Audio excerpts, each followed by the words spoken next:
Hi hello and welcome to great minds IAS academy. வணக்கம் நண்பர்களே, மீண்டும் ஒரு முறை உங்கள் அனைவரையும் இந்த வீடியோவில் சந்திக்கிறதுல மட்டற்ற மகிழ்ச்சி. ஸோ இந்த செஷனில் நம்ம ஃபண்டமெண்டல் ரைட்ஸோட கண்டினியூஷன் தான் நம்ம பார்க்க போகிறோம். ஃபண்டமெண்டல் ரைட்ஸ் பற்றி நம்ம எல்லாருமே பார்த்துருப்போம்.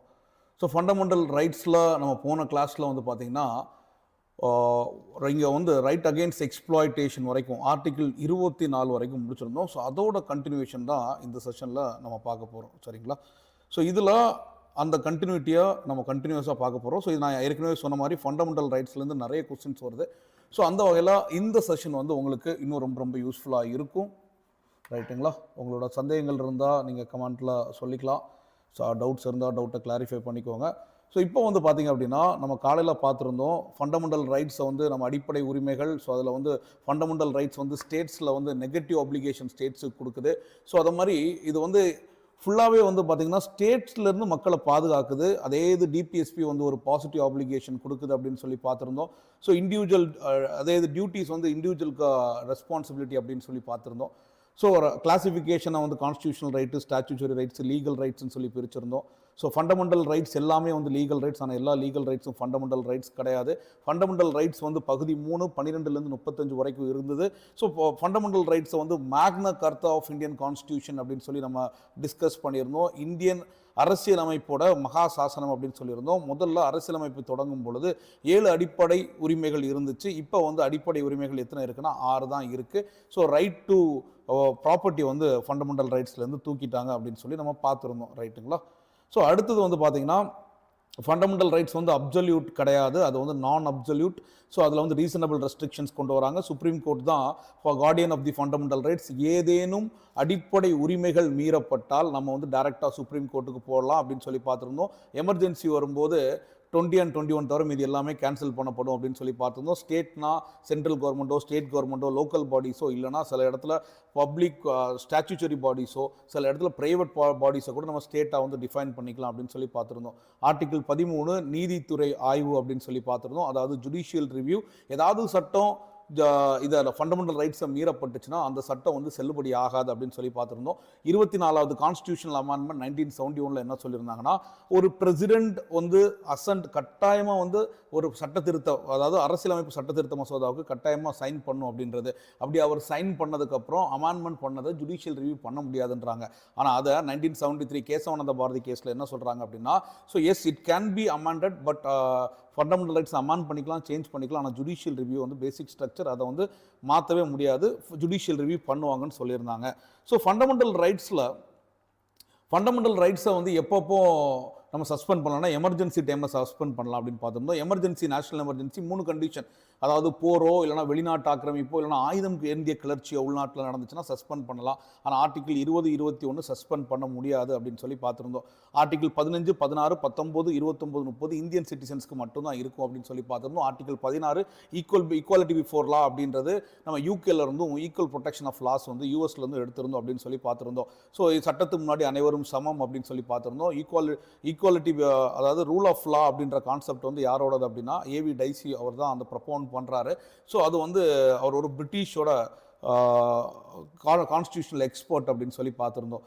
ஆர்டிகிள் 14 எக்ஸப்ஷன் இருக்குது. பிரசிடென்ட் கவர்னருக்கு 361, எம்பிக்கு 105, எம்எல்ஏக்கு 194, அதுக்கப்புறம் 31C உள்ள வரும்போதெல்லாம் 14 வந்து வெளியே போயிருது அப்படின்னு சொல்லி பார்த்துருந்தோம். 15 வந்து டிஸ்கிரிமினேஷன் இருக்கக்கூடாது, ஆர்ஆர் சிஎஸ்பி பார்த்தோம். 16 வந்து எம்ப்ளாய்மெண்ட் ஆப்பர்ச்சுனிட்டி ஈக்குவலாக இருக்கணும், ஆர்ஆர் சிஎஸ்பி டிஆர் வந்து பார்த்துருந்தோம். சர்டன் எக்ஸப்ஷன்ஸ் இருக்குது. Backward commission, first backward commission காக்கா கலையல்காரும், செகண்ட் வந்து மண்டல் கமிஷன் 1979, 1990 வந்து விபி சிங் வந்து அதை வந்து இம்ப்ளிமெண்ட் பண்ணுறாரு. 27% ரிசர்வேஷன். இந்திரா சவுனி கேஸ் பற்றி பார்த்துருந்தோம். இந்திரா சவுனி கேஸில் வந்து பார்த்தீங்கன்னா மண்டல் கேஸ் அப்படின்னு சொல்கிறோம். 27% ரிசர்வேஷன் சொல்கிறாங்க. அதே இது கிரிமினல் எக்ஸ்க்ளூட் பண்ணணுன்றாங்க. 50% ரிசர்வேஷனை தாண்டக்கூடாது அப்படின்றாங்க. ராம்நந்தன் கமிட்டி 1993 வராங்க. ஸோ நரசிம்மராவ் ஏற்கனவே 10% எக்கனாமிக்கலி வீக்கர் செஷன் கொடுக்கணும்னு பார்க்குறாரு. இப்போ வந்து 10% எக்கனாமிக்கலி வீக்கர் செஷன் சேர்த்து 59.5%, தமிழ்நாட்டில் 69% இருக்குது அப்படின்னு சொல்லி ரிசர்வேஷன் இருக்குது அப்படின்னு சொல்லி பார்த்துருந்தோம்.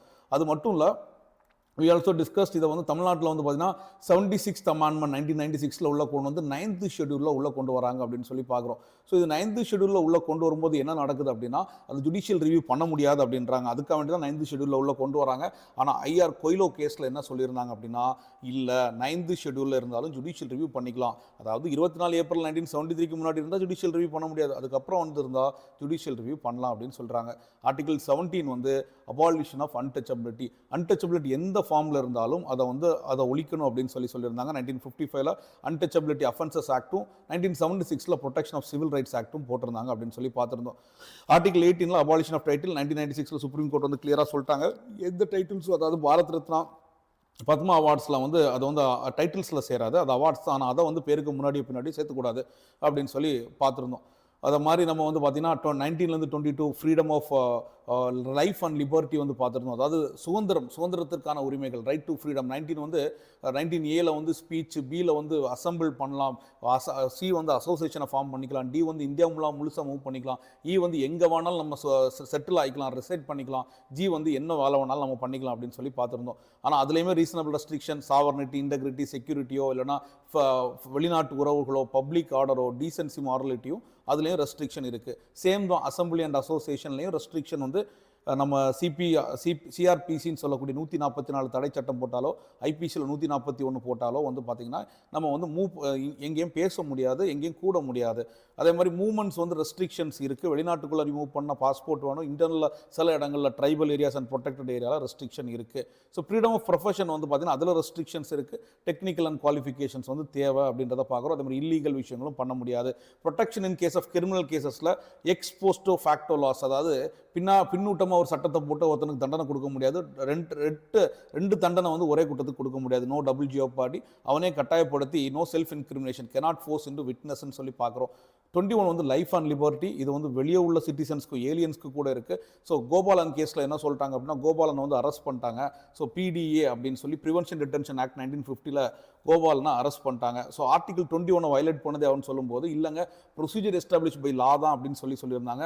கவர்மெண்ட் வந்து யாரோட லிபர்ட்டி வேணாலும் பறிச்சுக்கலாம், ப்ரொசீஜர் எஸ்டாப்ளிஷ் பை லா அப்படின்னு சொல்லிட்டாங்க. ஆனால் அதே இது மேனகாந்தி கேஸில் என்ன சொல்லிட்டாங்கன்னா அந்த ப்ரொசீஜர் எஸ்டாப்ளிஷ் பை த லா வந்து உங்களுக்கு ஃபேராக, ரீசனபிளாக, ஜஸ்ட்டாக இருக்கணும் அப்படின்னு சொல்லியிருந்தாங்க அப்படின்றதே நம்ம பார்த்துருந்தோம். ஸோ அப்படின்னா இதில் due process of the law இருந்தது அப்படின்றத டிஸ்கஸ் பண்ணியிருந்தோம். ஸோ கோபாலன் கேஸோட மேனகா காந்தி ப்ராடர் ஆஸ்பெக்ட்லையும் ஃபேர் ப்ரொசீஜரை இது பண்ணால due process of the law அப்படின்னு சொல்கிறோம். ஃபண்டமெண்டல் ரைட்ஸ் வந்து செப்பரேட்டாக ட்ரீட் பண்ணணும்னு கோபாலன் கேஸில் சொல்லியிருந்தாங்க. மேனகா காந்தி கேஸில் ஃபண்டமெண்டல் ரைட்ஸ், ஈச் ஃபண்டமெண்டல் ரைட்ஸை வந்து இன்டர்லிங்க் பண்ணி பார்க்கணும் அப்படின்னு சொல்லியிருந்தாங்க அப்படின்றதே நம்ம பார்க்குறோம். கண்ணா ரைட்டுங்களா? இந்த மாதிரி 29 ஃபண்டமெண்டல் ரைட்ஸை வந்து புட்டாசாமி கேஸில் வந்து ஆர்டிகல் 21 இவ்வளோ ரைட்ஸ் இருக்குது அப்படின்றதையும் பார்த்துருந்தோம். 86th amendment 2002 free and compulsory education 6லேருந்து 14 வயசு குழந்தைகளுக்கு கொடுக்கணும் அப்படின்னு சொல்லி பார்த்துருந்தோம். ஆர்டி ஆக்ட் 2009 ஏப்ரல் 1 2010 அதை வந்து நடைமுறைப்படுத்தினாங்க அப்படின்னு சொல்லி பார்த்துருந்தோம். ஆர்டிகல் 22 வந்து பார்த்தீங்கன்னா கைது மற்றும் தடுப்பு காவலிருந்து பாதுகாப்பு அப்படின்றத பார்த்தோம். Protection against arrest and detention. So என்ன கிரவுண்டில் அரெஸ்ட் பண்ணுறாங்க அப்படின்னு காரணம் சொல்ல வேண்டும். லாயரை வச்சுக்கிறதுக்கு ரைட் இருக்குது. அதே மாதிரி மஜிஸ்ட்ரேட்டை 24 மணி நேரத்தில் நீதிபதி முன் ஆஜர்படுத்த வேண்டும். ப்ரிவென்சிவ் டிடென்ஷனில் விசாரணை இல்லாமல் கைது பண்ணலாம். 3 மாதம் வந்து இதில் வச்சுக்கலாம். MISA, TADA, NSA, PDA, preventive detention act 1950, அதுக்கப்புறம் POTA, UAPA, unlawful prevention act, unlawful activities prevention act 1967 இப்போ வரைக்கும் இருக்குது. ஸோ ரைட் அகேன்ஸ்ட் எக்ஸ்ப்ளாய்டேஷனில் 23 ஹியூமன் டிராஃபிக்கிங்கும், ஃபோர்ஸ்ட் பெக்கரும், லேபர், பாண்டட் லேபர் இருக்கக்கூடாது அப்படின்னு சொல்லி பார்த்துருந்தோம். அதோட ஆக்ட்ஸும் பார்த்துருந்தோம். அதே மாதிரி 24 வந்து குழந்தைகள் 14 வயதுக்கு கீழே இருக்கக்கூடியவங்க மைன்ஸ்லேயோ ஃபேக்ட்ரிஸ்லேயோ ஹசாடஸ் ஆக்குபேஷன் பண்ணக்கூடாது. 14லேருந்து 18 வயசில் இருக்கக்கூடியவங்க ஹசாடஸ் ஜாபே பண்ணக்கூடாது. 14 வயசு கீழே இருக்கக்கூடியவங்க எந்த வேலையும் பார்க்கக்கூடாது அப்படின்றதையும் பார்த்துருந்தோம். ஸோ இப்போது இந்த செஷனில் நம்ம அடுத்தது பார்க்க போகிறது என்ன அப்படின்னா ஆர்டிகிள் 25லேருந்து 28 அடுத்ததும். ஸோ ஃபுல்லாக ஃபண்டமெண்டல் ரைட்ஸை வந்து நம்ம கம்ப்ளீட்டாக முடிக்க போகிறோம் இந்த செஷனில். ரிலிஜியஸ் ஃப்ரீடம் அப்படின்னு சொல்லி நம்ம பார்க்க போகிறோம். ஸோ அடிப்படை உரிமைகளில் சமய சுதந்திரம் ஆர்டிகிள் 25லேருந்து 28 நம்ம ஃப்ரீடம் ஆஃப் ரிலிஜியன், யார் வேணாலும் எந்த மதத்தை வேணாலும் ஃபாலோ பண்ணிக்கலாம், என்ன உரிமை கொடுத்துருக்காங்க. ஸோ அப்படின்னா ஆர்டிகிள் 25லேருந்து 28, ஆர்டிகிள் 25லேருந்து 28 வந்து ஃப்ரீடம் ஆஃப் கான்ஷியன்ஸ் அப்படின்னு சொல்லி பார்க்குறோம். ஸோ ஆர்டிகிள் 25லேருந்து 28 ஃப்ரீடம் ஆஃப் கான்ஷியன்ஸ், அதாவது ஒரு நபருக்கு மனசாட்சிப்படி என்ன வேணாலும் அவங்க வந்து பண்ணிக்கலாம், அவங்க வந்து ப்ரொஃபஷன் பண்ணிக்கலாம், அவங்க வந்து ப்ராக்டிஸ் பண்ணிக்கலாம், அவங்க வந்து எந்த மதத்தையும் பரப்பும் உரிமை அவங்கள்ட்ட இருக்குது அப்படின்னு சொல்லிட்டு ஆர்டிகிள் 25லேருந்து 28ல் நம்ம பார்க்குறோம். So fundamental rights, so article 25ல் என்ன சொல்லுது அப்படின்றத நம்ம பார்க்குறோம். 25வது சரத்தில் என்ன சொல்கிறாங்கன்னா, ஃப்ரீடம் ஆஃப் கான்ஷியன்ஸ், எந்த உள்ளார்ந்த நம்பிக்கை சுதந்திரம், என்னோட பிலீஃப், என்னோட மனசாட்சியில் நான் என்ன நம்பிக்கை வேணாலும் வச்சுக்கலாம். அது எந்த கடவுளாக இருக்கலாம், எந்த மதமாக இருக்கலாம், நான் கூட ஒரு புதிய மதத்தை வேணாலும் தோட்டிக்கலாம். ஃப்ரீடம் ஆஃப் கான்ஷியன்ஸ் அப்படின்னு சொல்லி பார்க்குறோம். Inner freedom of an individual, எந்த பிலீஃபில் வேணாலும் அவங்க இருக்கலாம். ஆர்டிகிள் 25 தான் இதை பார்க்குறோம். Freedom of conscience, profession, practice, propagation of religion, மனசாட்சி சுதந்திரம், மதத்தை ஏற்கும் சுதந்திரம், மதத்தை கடைபிடிக்கும், இது மதத்தை கடைபிடிக்கலாம், ப்ராக்டிஸ் பண்ணலாம், ப்ரேயர் பண்ணலாம், வழிபாடு பண்ணலாம், அவன் நமாஸ் பண்ணலாம், என்ன வேணாலும் பண்ணிக்கலாம் அவனோட சுதந்திரத்துக்கு. ஸோ அப்படின்றத 25 சொல்லுது. Article 25 deals with freedom of conscience, மனசாட்சி சுதந்திரம், அவன் நம்பிக்கையின் சுதந்திரம், மதத்தை ஏற்கும் சுதந்திரம், கான்ஷியன்ஸ், ப்ரொஃபஷன், மதத்தை அவன் ஏற்றுக்கலாம், அதை கடைபிடிக்கலாம், அதை பரப்பவும் செய்யலாம் அப்படின்னு சொல்லிட்டு ஆர்டிகிள் 25ல் சொல்கிறாங்க. ஸோ அப்படின்னா அவன் மதத்தை அவனோட நம்பிக்கையை வச்சுக்கலாம். ஃப்ரீடம் ஆஃப் கான்ஷியன்ஸ், அவனோட கான்ஷியன்ஸ்ன்றது அவனோட நம்பிக்கை, அவனுக்குன்னு தனி சுதந்திரம் கொடுக்கப்பட்டிருக்கு. ஸோ அப்படின்றத பார்க்குறோம். அவனோட மனசாட்சிக்கு அவன் என்ன வேணாலும் அவன் மனசில் வந்து இது வச்சுக்கலாம், கான்சைன்ஸ் அப்படின்னு சொல்கிறாங்க. ஒவ்வொருத்தருக்கும் மனசாட்சிக்கு சுதந்திரம் இருக்குது. அவன் மனசில் அவனோட ஃபெய்த் அவன் வச்சுக்கலாம், யாருமே அதை தடுக்க முடியாது. ஸோ இன்னர் மாரல் வாய்ஸ் அப்படின்னு சொல்கிறான். ஸோ நம்மளுக்கு இப்போ ஒரு தப்பு பண்ணால் நமக்கு வந்து ஒரு மனசாட்சி உறுத்தும் இல்லையா? ஸோ இது வந்து ஒரு எத்திக்கல் பிஹேவியர், இன்டர்னல். ஸோ அதை வந்து வெளியிருந்து வராது. இது வந்து நம்மளால் ஒரு இப்போ டேக்கிங் அ பிரைஃப், ஒருத்தவங்க வந்து லஞ்சம் வாங்குறான் அப்படின்னா அவனுக்கு வந்து கான்ஷியஸ் வந்து மனசாட்சி வந்து உறுத்தும் இல்லையா? ஸோ அந்த மாதிரி தான். ஸோ கான்ஷியஸ்னஸ் வந்து ஒரு எத்திக்கல் டிசிஷனை கொண்டு வருது. அதான் அந்த என்ன கான்ஷியன்ஸ், அவன் மனசாட்சியில் அவன் என்ன வச்சுக்கணுன்றது அவனோட விருப்பம். உள்ளார்ந்த மத நம்பிக்கை சுதந்திரம், நீ என்ன மதத்தை வேணாலும் ஃபாலோ பண்ணிக்கோ, எந்த மதத்தையும் ஏற்கலாம் அல்லது ஏற்காமலும் இருக்கலாம், அது உன்னோட விருப்பம் அப்படின்றதான் உள்ளார்ந்த நம்பிக்கை சுதந்திரம். முதல்ல 25ல் என்ன சொல்லுதுன்னா, ஃப்ரீடம் ஆஃப் கான்ஷியன்ஸ், உள்ளார்ந்த நம்பிக்கை சுதந்திரம், உன்னோட நம்பிக்கை உன்னோடது, யார் வேணாலும் எந்த நம்பிக்கையும் வச்சுக்கலாம் அப்படின்னு சொல்லி நம்ம பார்க்குறோம். ரெண்டாவது, profession of religion, openly declaring one religion, தன் மதத்தை வெளிப்படையாக அறிவிக்கும் உரிமை ஒருத்தர்கிட்ட இருக்கு. ஓப்பன்லி ப்ரொஃபஷன் ஆஃப் ரிலிஜியன், முதல்ல கான்ஷியன்ஸ், அடுத்தது ப்ரொஃபஷன், அவன் எந்த மதத்தை வேணாலும் ஏற்கலாம், எந்த மதத்தை வேணாலும் அவன் வெளிப்படையாக அவன் சொல்லிக்கலாம். ப்ராக்டிஸ் ஆஃப் ரிலிஜியன், ஒருத்தர் வந்து எந்த மதத்தை வேணாலும் ப்ராக்டிஸ் பண்ணலாம், அதில் இருக்கக்கூடிய மத சடங்குகளை கடைபிடிக்கும் உரிமை வந்து இருக்கு. Practice of religion. அடுத்தது, அதை ஸ்ப்ரெட் பண்ணலாம், ஒரு மதத்தை பரப்பும் உரிமையும் அவனுக்கு இருக்கு. ப்ரொபகேஷன் அப்படின்னா முதல்ல கான்சைன்ஸு, அவனுக்கு எந்த நம்பிக்கை வேணாலும் வச்சுக்கலாம், கான்சைன்ஸு, மனசாட்சியில் அவன் என்ன வேணாலும் நம்பிக்கை ஃபெய்த் வச்சுக்கலாம். ஸோ அதுக்கப்புறம் அதை ஏற்கலாம், அதை அவன் வெளிப்படையாக சொல்லலாம், ப்ரொஃபஸ் பண்ணிக்கலாம், ப்ரொஃபஷன், ஸோ அதை வந்து ஏற்றுக்கலாம். அடுத்தது ப்ராக்டிஸ் பண்ணிக்கலாம், அடுத்தது ப்ரொபகேட் பண்ணிக்கலாம். இவ்வாறு 4 வகையாக ப்ரொபகேட் பண்ணிக்கலாம். இவ்வாறு 4 வகையாக ஒருத்தருக்கு மத சுதந்திரம் 25வது ஆர்டிக்கிளில் சொல்லப்பட்டிருக்கு. மதத்தை பரப்பும் உரிமை இருக்கு, ஆனால் யாரையும் கட்டாயப்படுத்தி மத மாற்றம் செய்ய முடியாது. கெனாட் ஃபோர்ஸ் கன்வர்ஷனுங்க, அது நல்லா தெரிஞ்சுக்கணும். யாரையும் கட்டாயப்படுத்தி இந்த மதத்தை ஃபாலோ பண்ணணும்னு சொல்ல முடியாது. ஆனால் ஒருத்தனுக்கு அவன் எந்த நம்பிக்கை வேணாலும் கொண்டு வந்துக்கலாம். அவன் கிறிஸ்தவ மதத்தை ஃபாலோ பண்ணிக்கலாம், இந்து மதத்தை ஃபாலோ பண்ணிக்கலாம், இஸ்லாமிய மதத்தை ஃபாலோ பண்ணிக்கலாம், புத்திசம், பார்சிஸ், எனிதிங். ஈவன் அவனே ஒரு மதத்தை உருவாக்கிக்கலாம். ஏன்னா நம்பிக்கைக்கு சுதந்திரம் கொடுத்துருக்கோம், மனுஷனோட நம்பிக்கைக்கு அவனுக்கு ஃப்ரீடம் ஆஃப் ஃபெய்த் கொடுத்துருக்கோம், freedom of belief, freedom of opportunity, இது எல்லாமே நம்ம கொடுத்துருக்கோம் அப்படின்றத நம்ம பிரியாம்பிளே இதெல்லாம் சொல்லப்பட்டிருக்கு அப்படின்றத பார்க்குறோம். ரைட்டுங்களா? இப்படி 4 வகையாக ஆர்டிக்கிள் 25ல் மத சுதந்திரம் கொடுத்துருக்கு. கான்சைன்ஸ், அவனோட மனசாட்சிக்கான சுதந்திரம் கொடுத்துருக்கு, மதத்தை நம்பிக்கைக்கான சுதந்திரம் கொடுத்துருக்கு, அந்த மதத்தை வெளிப்படையாக சொல்றதுக்கான ப்ரொஃபஷனுக்காக வேண்டிய சுதந்திரம் கொடுத்துருக்கு, அதை அவன் அந்த மத சடங்குகளை கடைபிடிப்பதற்கான ப்ராக்டிஸ் பண்ணுறதுக்கான சுதந்திரம் கொடுத்துருக்கு, அதை பரப்புறதுக்கான சுதந்திரம் கொடுத்துருக்கு. ஆனால் வந்து யாரையும் ஃபோர்ஸ் பண்ண முடியாது அப்படின்றத பார்க்குறோம். இதில் ரெஸ்ட்ரிக்ஷன்ஸ் இருக்கா அப்படின்னா, ஒரு சமண சமயத்தை சார்ந்த ஒரு 100 நாளாக நான் உண்ணாவிரதம் சாக போகிறேன் அப்படின்னா ஒரு உயிரை வந்து பறிக்க போகிறாங்க அப்படின்னு வரும்போது கூட அதில் ஒரு ஹெல்த்தில் ப்ராப்ளம் வருது. இந்த மாதிரிப்பட்ட இடத்துல ரெஸ்ட்ரிக்ஷன் வரலாம். மாராலிட்டியில் தவறு நடக்குது, பப்ளிக் ஆர்டர், பொது ஒழுங்குக்கு குந்தகம் விளைக்குது அப்படின்னா இதுலேயும் ரெஸ்ட்ரிக்ஷன்ஸ் கொண்டு வரலாம். பப்ளிக் ஆர்டரோ பொது ஒழுங்குக்கோ ஒழுக்கத்திற்கோ ஆரோக்கியத்திற்கோ குந்தகம் விளைவிக்கிற மாதிரி இருந்துச்சுன்னா இந்த ப்ரொஃபஷன், கான்சைன்ஸு, பிலீஃபு, அதுக்கப்புறம் ப்ராக்டிஸு, ப்ரொபகேட்டிங்லலாம் இதுலேயும் ரெஸ்ட்ரிக்ஷன்ஸ் கொண்டு வரலாம். யாராவது ஹெல்த்துக்கோ இப்போ ஒழுக்கத்திற்கோ பொது ஒழுங்குக்கோ மாராலிட்டிக்கோ ஏதாவது பிரச்சனை வருது அப்படின்னா so we can bring the reasonable restrictions அப்படின்னு சொல்லி பார்க்குறான் ரிலிஜியஸ் ப்ரொஃபஷன்லையும். ரைட்டுங்களா? Right to propagate is not right to convert forcibly. மதத்தை பரப்பும் உரிமை உள்ளதை தவிர வலுக்கட்டாயமாக மாற்றும் உரிமை யாருக்குமே கிடையாது. நீ எந்த ஒரு மதத்தை பரப்பிக்கலாம், ஆனால் அதை மாற்ற ஒருத்தனை கட்டாயமாக நீ மதத்தை மாற்ற உன்னால் முடியாது அப்படின்றதையும் கிளியராக சொல்கிறோம். You can preach but you cannot force. நீ மதத்தை பரப்பலாம் ஆனால் கட்டாயப்படுத்த முடியாது. இதெல்லாம் நோட்ஸில் எடுக்க வேண்டாம், நான் சும்மா சொல்கிறேன், ஒரு சென்டென்ஸ்க்காக வேண்டி சொல்கிறேன், பஞ்சுக்காக வேண்டி சொல்கிறேன். நீ மதத்தை பரப்பலாம் ஆனால் யாரையும் கட்டாயப்படுத்தி இந்த மதத்தை நீ மாறணும்னு சொல்ல முடியாது. ரைட்டுங்களா? Article freedom to manage religious affairs. Article 26 பார்த்தீங்கன்னா freedom to manage religious affairs. So 26 என்ன சொல்லியிருக்காங்கன்னா மதத்தை பார்த்தீங்கன்னா 26 மதத்தை மேனேஜ் பண்ணலாம், மத விவகாரங்களை நிர்வகிக்கும் உரிமை. ரிலிஜியஸ் அஃபேர்ஸை நீ மேனேஜ் பண்ணிக்கலாம். மதத்தில் இருக்கக்கூடிய அஃபேர்ஸ், அதாவது இன்ஸ்டிடியூஷனோ வேறு ஏதாவது இருக்குன்னா அதை ஃபுல்லாகவே நீ மேனேஜ் பண்ணக்கூடிய உனக்கு வாய்ப்பு கொடுக்குறோம். ரிலிஜியஸ் டினாமினேஷன்ஸ், அதாவது தாங்களே நிர்வகிக்கும் உரிமை வழங்கப்படுகிறது. தாங்களே நிர்வகிக்கும் உரிமை வழங்கப்படுகிறது. மத விவகாரங்களை, மத அமைப்புகளை, தங்கள் மத விவகாரங்களை தங்களே நிர்வகிக்கும் உரிமை. ஒரு மத விவகாரங்கள் இருக்குன்னா அதை வேற ஒருத்தவங்க வெளியிருந்து கொண்டு வர வேண்டாம். அந்த டினாமினேட்டட் ரிலிஜியஸ் குரூப்ஸே அதை நிர்வகிக்கலாம். Freedom to manage religious affairs. அந்த மதத்துக்கு சார்ந்த விவகாரங்களை யார் டிசைட் பண்ண முடியும்னா அந்த மதத்தை சார்ந்தவர்களே டிசைட் பண்ண முடியும்.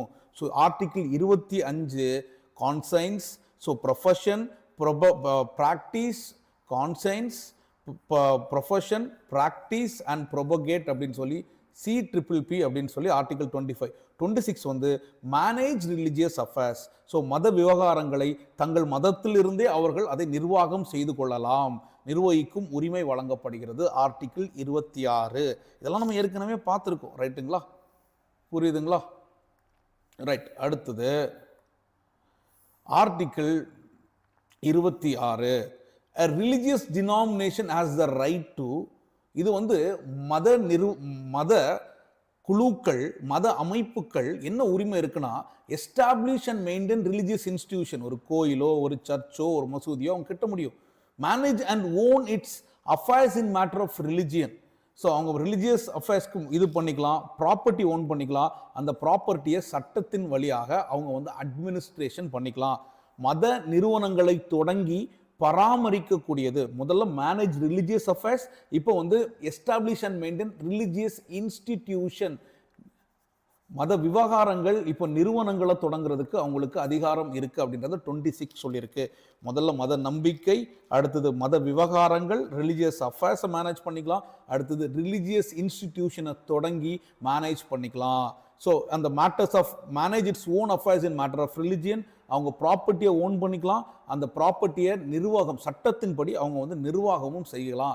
அந்த சொத்துக்களை சட்டப்படி நிர்வகிக்கும் உரிமையும் அவர்களுக்கு இருக்கிறது. அந்த சொத்துக்களை சட்டப்படி நிர்வகிக்கும் உரிமையும் அவங்களுக்கு இருக்குது அப்படின்னு சொல்லி பார்க்குறோம். ரைட்டுங்களா? நல்லா தெளிவாக புரிஞ்சுக்கணும். சட்டத்தை அவங்களுக்கு முதல்ல 25 மத நம்பிக்கை, 26 பார்த்தீங்கன்னா ரிலிஜியஸ் அட்மினிஸ்ட்ரேஷன். ஸோ அதை தான் பார்க்குறோம். ரிலிஜியஸ் அஃபேர்ஸ்னால் ரிலிஜியஸ் இன்ஸ்டிடியூஷன் தொடங்கிக்கலாம். ஸோ 27 வேற டாக்ஸ் கிடையாது அப்படின்றது. 28 பள்ளிக்கூடங்கள்லையோ ரிலிஜியஸ் இன்ஸ்டிடியூஷன்ஸில் ரிலிஜியஸ் வழிபாடுகள் இருக்கக்கூடாது, அதாவது கட்டாயப்படுத்த முடியாது அப்படின்றத சொல்லியிருப்பாங்க. நல்லா தெளிவாக புரிஞ்சுக்கணும். 25 ஒரு ஆர்டிகிளை முன்னாடி சொல்லிட்டேன், சாரி. 25 என்ன பார்க்குறோம் அப்படின்னா ரிலிஜியஸ் அஃபேர்ஸில் நம்மளோட ஃபெய்த்தை பற்றி சொல்கிறது. 26 மேனேஜ் ரிலிஜியஸ் அஃபேர்ஸ். ரிலிஜியஸ் அஃபேர்ஸ்னால் விவகாரங்கள், அவங்களோட நிறுவனங்கள், சொத்துக்களை நிர்வகிக்கும் உரிமையும், சட்டத்தின்படி நிர்வகிக்கும் உரிமையும் அவங்களுக்கு இருக்குது. மத குழுக்களுக்கு, மத அமைப்புகளுக்கு இருக்குது அப்படின்னு சொல்லி பார்க்குறோம். ஆர்டிகிள் 26 வந்து பார்த்தீங்கன்னா collective right. Collective right, it is a குழுவுக்கான உரிமை. It is a collective right, not an individual right. இதுலேயும் public order, morality and health படி ரெஸ்ட்ரிக்ஷன் இருக்குது. பொது ஒழுங்கு பாதிக்கப்பட்டாலோ, ஒழுக்கத்திற்கு பிரச்சனை வந்தாலோ, ஹெல்த்துக்கு ஆரோக்கியத்திற்கு பிரச்சனை வர்ற மாதிரி இருந்தால், ஸோ இதுலேயுமே we can have a reasonable restrictions. இதுலேயுமே நம்ம ரெஸ்ட்ரிக்ஷன்ஸ் வச்சுக்கலாம் அப்படின்னு சொல்லி பார்க்குறோம். பொது ஒழுக்கம் வந்து பாதிக்கப்பட்டாலோ, இல்லைனா மொராலிட்டி இருந்தாலோ, ஒழுக்கம் இல்லாமல் இருக்கும் பொழுதோ, இல்லைனா வந்து பார்த்தீங்கன்னா ஹெல்த் ஆரோக்கியத்திற்கு பிரச்சனை வரும் பொழுதோ இதுலேயும் ரெஸ்ட்ரிக்ஷன் கொடுத்துக்கலாம். நல்லா புரிஞ்சுக்கணும்.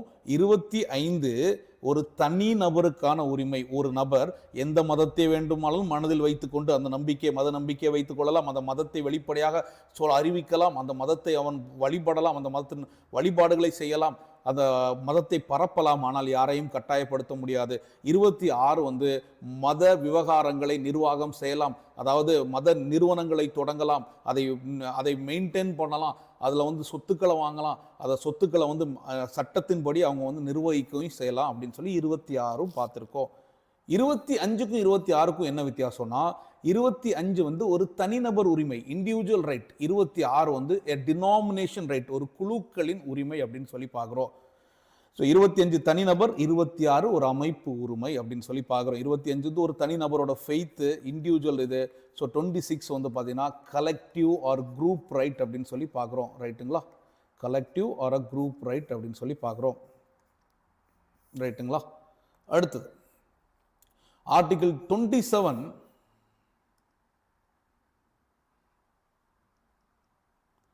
Article 27 freedom from taxation for promotion of religion.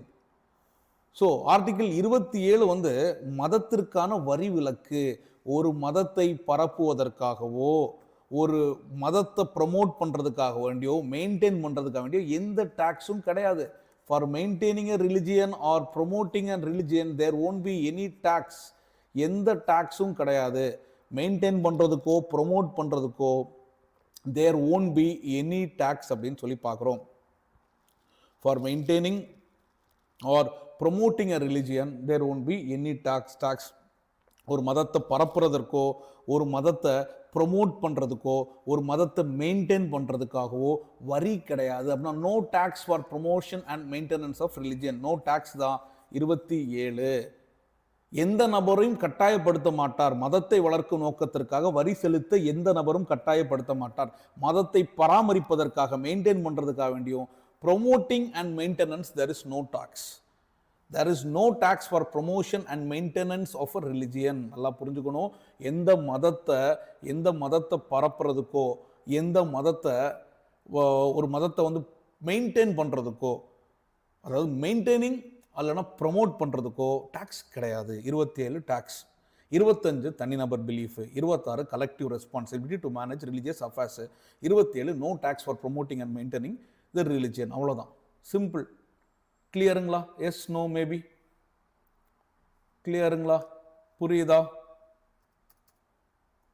S, very good, super. ரைட்டுங்க. அரசு ஒரு குறிப்பிட்ட மதத்தை ஒருத்தவங்க ஃபாலோ பண்ணணும் அப்படின்னா எந்த டாக்ஸ் கிடையாது, உன்னோட சுதந்திரம் அப்படின்ட்டாங்க. இதுதான் ரிலிஜியஸ் ஃப்ரீடம். 28 கடைசியான ரிலிஜியஸ் ஃப்ரீடம்.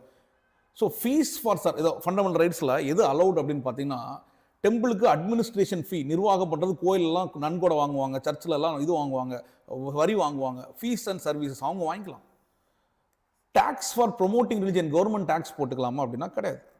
கவர்மெண்ட் வந்து டேக்ஸ் போட்டுக்கலாம்னா கிடையாது. சேவைக்கான கட்டணம் வாங்கிக்கலாம், கோயிலுக்கு போகிறதுக்கு சேவைக்கான கட்டணம் அதை வாங்கிக்கலாம், ஃபீஸு அதை மாதிரி என்ட்ரன்ஸ் டிக்கெட் இதெல்லாம் வாங்கிக்கலாம். ஆனால் வளர்ச்சிக்கான வரி கவர்மெண்ட் வாங்க முடியாது. General revenue not allowed for religion. Free வந்து ஸ்பெசிஃபிக் சர்வீஸ் வந்து அலௌட். வரி வந்து பொதுவான வசூல் அது கிடையாது. ஒரு கட்டணம், குறிப்பிட்ட சேவை வந்து வாங்கிக்கலாம். இப்போ அவங்க ரிலிஜியஸ் அஃபேர்ஸை வாங்கிக்கலாம். வரின்ற பேரில் கோயில்களோ அவங்க வந்து வரி போட்டுக்கலாம். ஊரில் கோயில் வச்சுருப்பாங்க, நிர்வாகம் வச்சுருப்பாங்க, அவங்க வரி போட்டுக்கலாம். ஆனால் ஸ்டேட் வந்து வரி போட முடியாது. நான் சொல்கிறது புரியுதா? there is no tax for promote. இது வந்து யார்கிட்டேருந்து ப்ரிவென்ட் பண்ணுறோம்? ஃபண்டமெண்டல் ரைட்ஸ் எல்லாமே protecting the individual from the state அப்படின்றத நம்ம பார்க்குறோம். புரியுதுங்களா? ரைட்டுங்களா? இது சும்மா ஒரு எக்ஸாம்பிளுக்கு தான் கொடுத்துருக்கேன் இந்த slide. Article 28 freedom from attending religious instruction or religious worship in certain educational institution. கல்வி நிறுவனங்களில் மதம் கற்பித்தல் கட்டாயப்படுத்தக்கூடாது. யாரையாவது கட்டாயப்படுத்தினான்னு தெரிஞ்சதுன்னா அது பெரிய பிரச்சனை. கட்டாயப்படுத்தக்கூடாது. கட்டாயப்படுத்தக்கூடாது. கல்வி நிறுவனங்களில் மதம் கற்பித்தல் ஒரு freedom from attending religious instruction, religious worship. அது அவன் விருப்பம். ஒருத்தன் கிறிஸ்தவனாவே இருந்தாலோ இல்லைன்னா இஸ்லாமியராக இருந்தாலோ ஒரு இந்துவாவே இருந்தாலோ அந்த பள்ளிக்கூடம் இஸ்லாமிய கிறிஸ்தவ இந்து பள்ளியாக இருந்தாலுமே அவனுக்கு விருப்பம் இருந்தால் தான் அங்கே ஒரு மத வழிபாடு நடத்துகிறாங்க அப்படின்னா அங்கே அவன் போய் வழிபட முடியும். இல்லைன்னா அவன் போவே கூடாது. அவனுக்கு விருப்பம் இருக்கணும். இப்போ நான் வந்து ஒரு இந்து பள்ளியில் படிக்கிறேன், நான் ஒரு இந்துவாக இருக்கேன், அங்கே ஒரு இந்து கோயில் இருக்குது, அங்கே ஒரு வழிபாடு நடக்குது அப்படின்னா என்னை கட்டாயப்படுத்த முடியாது. எனக்கு விருப்பம் இருந்தால் தான் போக முடியும். ஸோ அது கவர்மெண்ட் பள்ளியில் ரிலிஜியஸ் இன்ஸ்ட்ரக்ஷன் இருக்கக்கூடாது. சிம்பிள். கவர்மெண்ட் பள்ளியில் ரிலிஜியஸ் இன்ஸ்ட்ரக்ஷன் இருக்கக்கூடாது. கல்வி நிறுவனங்கள் மதம் கற்பிக்கலாம் அப்படின்னா அரசு பள்ளிகளில் அரசு கல்வி நிறுவனங்கள் மதம் கற்பிக்கவே கூடாது. வேற அரசு உதவி பெறும் பள்ளிகளிலேயோ பிரைவேட் பள்ளிகளிலேயோ மதங்களை கற்பிக்கலாம், ஆனால் யாரையும் கட்டாயப்படுத்தி பண்ணக்கூடாது. Freedom from attending religious instruction. ஏதாவது அவங்க மத கற்பித்தலோ மத வழிபாடோ இருந்தாலோ அங்க வந்து எல்லாருக்குமே ஒரு ஃப்ரீடம் இருக்கு. One should not force a person to attend religious instruction or religious worship. Freedom from attending, இதுதான் நமக்கு பாதுகாப்பு. நான் வந்து ஒரு கிறிஸ்தவனாவே இருந்தாலும் கிறிஸ்தவ பள்ளியில் படித்தாலும் எனக்கு அதில் போக வேண்டாம்னா நான் போகக்கூடாது. No one can compel me or force me to attend religious instruction or religious worship. ரைட்டுங்களா? யாரும் கட்டாயப்படுத்த முடியாது அப்படின்றத பார்க்குறோம். ரைட்டுங்களா? 28 அதுதான். 28ல் நம்ம வந்து 4 டைப் ஆஃப் எஜுகேஷனல் இன்ஸ்டிடியூஷன் அப்படின்னு சொல்கிறோம். இதை வந்து நோட்லாம் பண்ண வேண்டாம் சொல்கிறேன். ஃபுல்லி மெயின்டைன்ட் பை ஸ்டேட், முழுமையாக அரசாங்கத்தால் நிர்வாகம் செய்யக்கூடியது, மெயின்டைன் பண்ணுறாங்க. கவர்மெண்ட் ஸ்கூல் அப்படின்னு சொல்லுவோம் இல்லையா? ஸோ இது வந்து administrate by the state, but அது வந்து ஒரு ட்ரஸ்ட்டு கீழே இருக்குது அப்படின்னு ஒன்று சொல்லிக்கலாம். ரெகக்னைஸ்ட் பை த ஸ்டேட், ஸ்டேட்டால் அங்கீகரிக்கப்பட்டது. இன்னொன்று வந்து ஸ்டேட் வந்து ஃபண்டு மட்டும் கொடுப்பாங்க. இந்த மாதிரி பார்க்கக்கூடிய 4 வகையான இன்ஸ்டிடியூஷன் இருக்குது. அரசால் முழுமையால் நடத்தப்படும், அரசால் நிர்வகிக்கப்படும், ஆனால் அறக்கட்டளையால் நிறுவப்பட்டது, அரசால் அங்கீகரிக்கப்பட்டது, அரசு உதவி பெறும் நிறுவனம் அப்படின்னு சொல்லி பிரிச்சிருக்கோம். ரிலிஜியஸ் இன்ஸ்டிடியூஷனில் ஸ்டேட் ஃபண்டட், இதில் ஃபுல்லி ஃபண்டு பண்ணக்கூடிய கவர்மெண்ட் ஸ்கூல்னு சொல்லக்கூடியதில் மத வழிபாடுகளோ மத இது கட்டாயப்படுத்தவே முடியாது, கிடையவே கிடையாது. சரிங்களா? கம்பல்ஷனும் பண்ண முடியாது. ஆனால் மீதி எல்லாத்துலேயுமே மத வழி இது கொடுக்கலாம், ரிலிஜியஸ் இன்ஸ்ட்ரக்ஷன் கொடுக்கலாம், அலௌடு தான். ஆனால் எவனையுமே கட்டாயப்படுத்த முடியாது, எங்கேயுமே யாரையுமே கட்டாயப்படுத்த முடியாது அப்படின்றத பார்க்குறோம். அதுதான். ஸோ இது வந்து இதுதான் 28. So freedom from attending religious instructions and religious worship in certain educational institutions. கல்வி நிறுவனங்களில் மத கற்பித்தலுக்கோ மத வழிபாட்டில் இருந்தோ சுதந்திரம் அப்படின்றதான் 28வது ஆர்டிக்கிள். புரியுதுங்களா? நான் திரும்ப சொல்றேன். ரைட் டு ரிலிஜியஸ் ரைட் அப்படின்னு சொல்லி பார்த்தீங்கன்னா ஆர்டிக்கிள் 25 வந்து என்ன சொல்லுது அப்படின்னா, உன்னோட faith, you have your conscience, you can profess any religion. நீ எந்த மதத்தையும் ஏற்றுக்கொள்ளலாம், எந்த மதத்தையும் நீ வழிபடலாம், பிராக்டிஸ் பண்ணிக்கலாம். You can profess, practice, you can propagate அப்படின்னு சொல்லி 25 சொல்லுது. 25 தனிநபருக்கு சொன்னா 26 கலெக்டிவ், ஒரு குழுக்கு சொல்லுது. anyone can manage their religious freedom to manage religious affairs. அவங்க வந்து ஒரு நிறுவனங்களை நடத்தலாம், சொத்துக்களை வாங்கலாம், சொத்துக்களை சட்டங்கள் படி நிர்வகிக்கையும் செல்லலாம். 27 வந்து பார்த்தீங்கன்னா ஒரு மதத்தை மெயின்டைன் பண்ணுறதுக்கோ ப்ரொமோட் பண்ணுறதுக்கோ டாக்ஸ் கட்ட வேண்டிய தேவையில்லை. 28 கல்வி நிறுவனங்களில் மத வழிபாடுக்கோ மத கற்பித்தலுக்கோ ரிலிஜியஸ் இன்ஸ்ட்ரக்ஷன்ஸ்க்கோ ரிலிஜியஸ் வொர்ஷிப்கோ no one can compel அப்படின்னு சொல்லி பார்க்குறோம். Freedom from attending religious instructions and worship in certain educational institution. Clear? 25லேருந்து 28 கிளியராக ரொம்ப அழகாக தானே இருக்குது, ரொம்ப சிம்பிளாக தானே இருக்குது ஃபண்டமெண்டல் ரைட்ஸு. ஸோ இதுலேயும் ரீசனபிள் ரெஸ்ட்ரிக்ஷன்ஸ் எல்லாத்துலேயுமே கொண்டு வரலாம், அவ்வளோதான். எந்த மாணவர்களையும் பள்ளியில் ரிலிஜியஸ் இன்ஸ்ட்ரக்ஷனை கட்டாயப்படுத்த முடியாது. அதாவது மைனர் குழந்தைகளாக இருந்தால் அவங்க பேரண்டோட கார்டியனோட கன்சென்ட் வந்து தேவை. நோ கம்பல்ஷன் இன் ரிலிஜியஸ் இன்சைட் ஸ்கூல். பள்ளிகளில் மதம் கட்டாயம் இல்லை.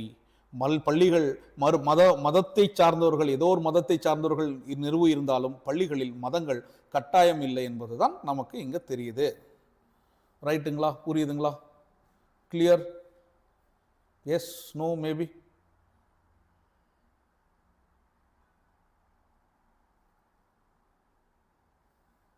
S, okay. அடுத்தது போலாம். அடுத்தது 29-30 கல்ச்சுரல் அண்ட் எஜுகேஷனல் ரைட். அடுத்தது முதல்ல ரைட் டு இக்வாலிட்டி 14-18. அடுத்தது வந்து பார்த்தீங்கன்னா 19-22 right to life and liberty, 23-24 right against exploitation, 25-28 religious right, educational and cultural right வந்து 29 and 30. இதுவுமே ஒரு சூப்பரான ரைட்டு, 29 and 30. ஸோ இதை நம்ம முடிச்சிட்டோம்னா ரொம்ப சிம்பிளாக தான் இருக்கும். ஸ்லைட்ஸ் கொஞ்சம் இருக்குது, பட் ரொம்ப ரொம்ப அழகான கருத்துக்கள், சிம்பிளான ஒரு விஷயம். ஃபண்டமெண்டல் ரைட்ஸில் ஒரு செம்ம கிளாரிட்டி கிடைக்கும். சரிங்களா?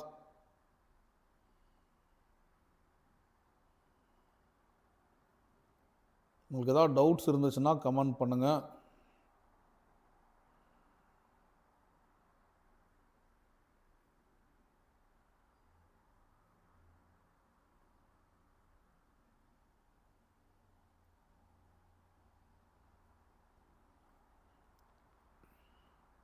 இது வரைக்கும் உள்ளது கிளியரா? இது வரைக்கும் உள்ளது கிளியருங்களா? இது வரைக்கும் உள்ளது கிளியருங்களா? ரைட்டா? எல்லாருக்குமே கிளியர் தானே? அடுத்தது போகலாம்.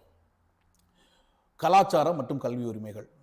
29 மைனாரிட்டிஸோட இன்ட்ரெஸ்ட்டை, அவங்களோட ஸ்கிரிப்டை, லாங்குவேஜை பாதுகாக்கிறது தான்.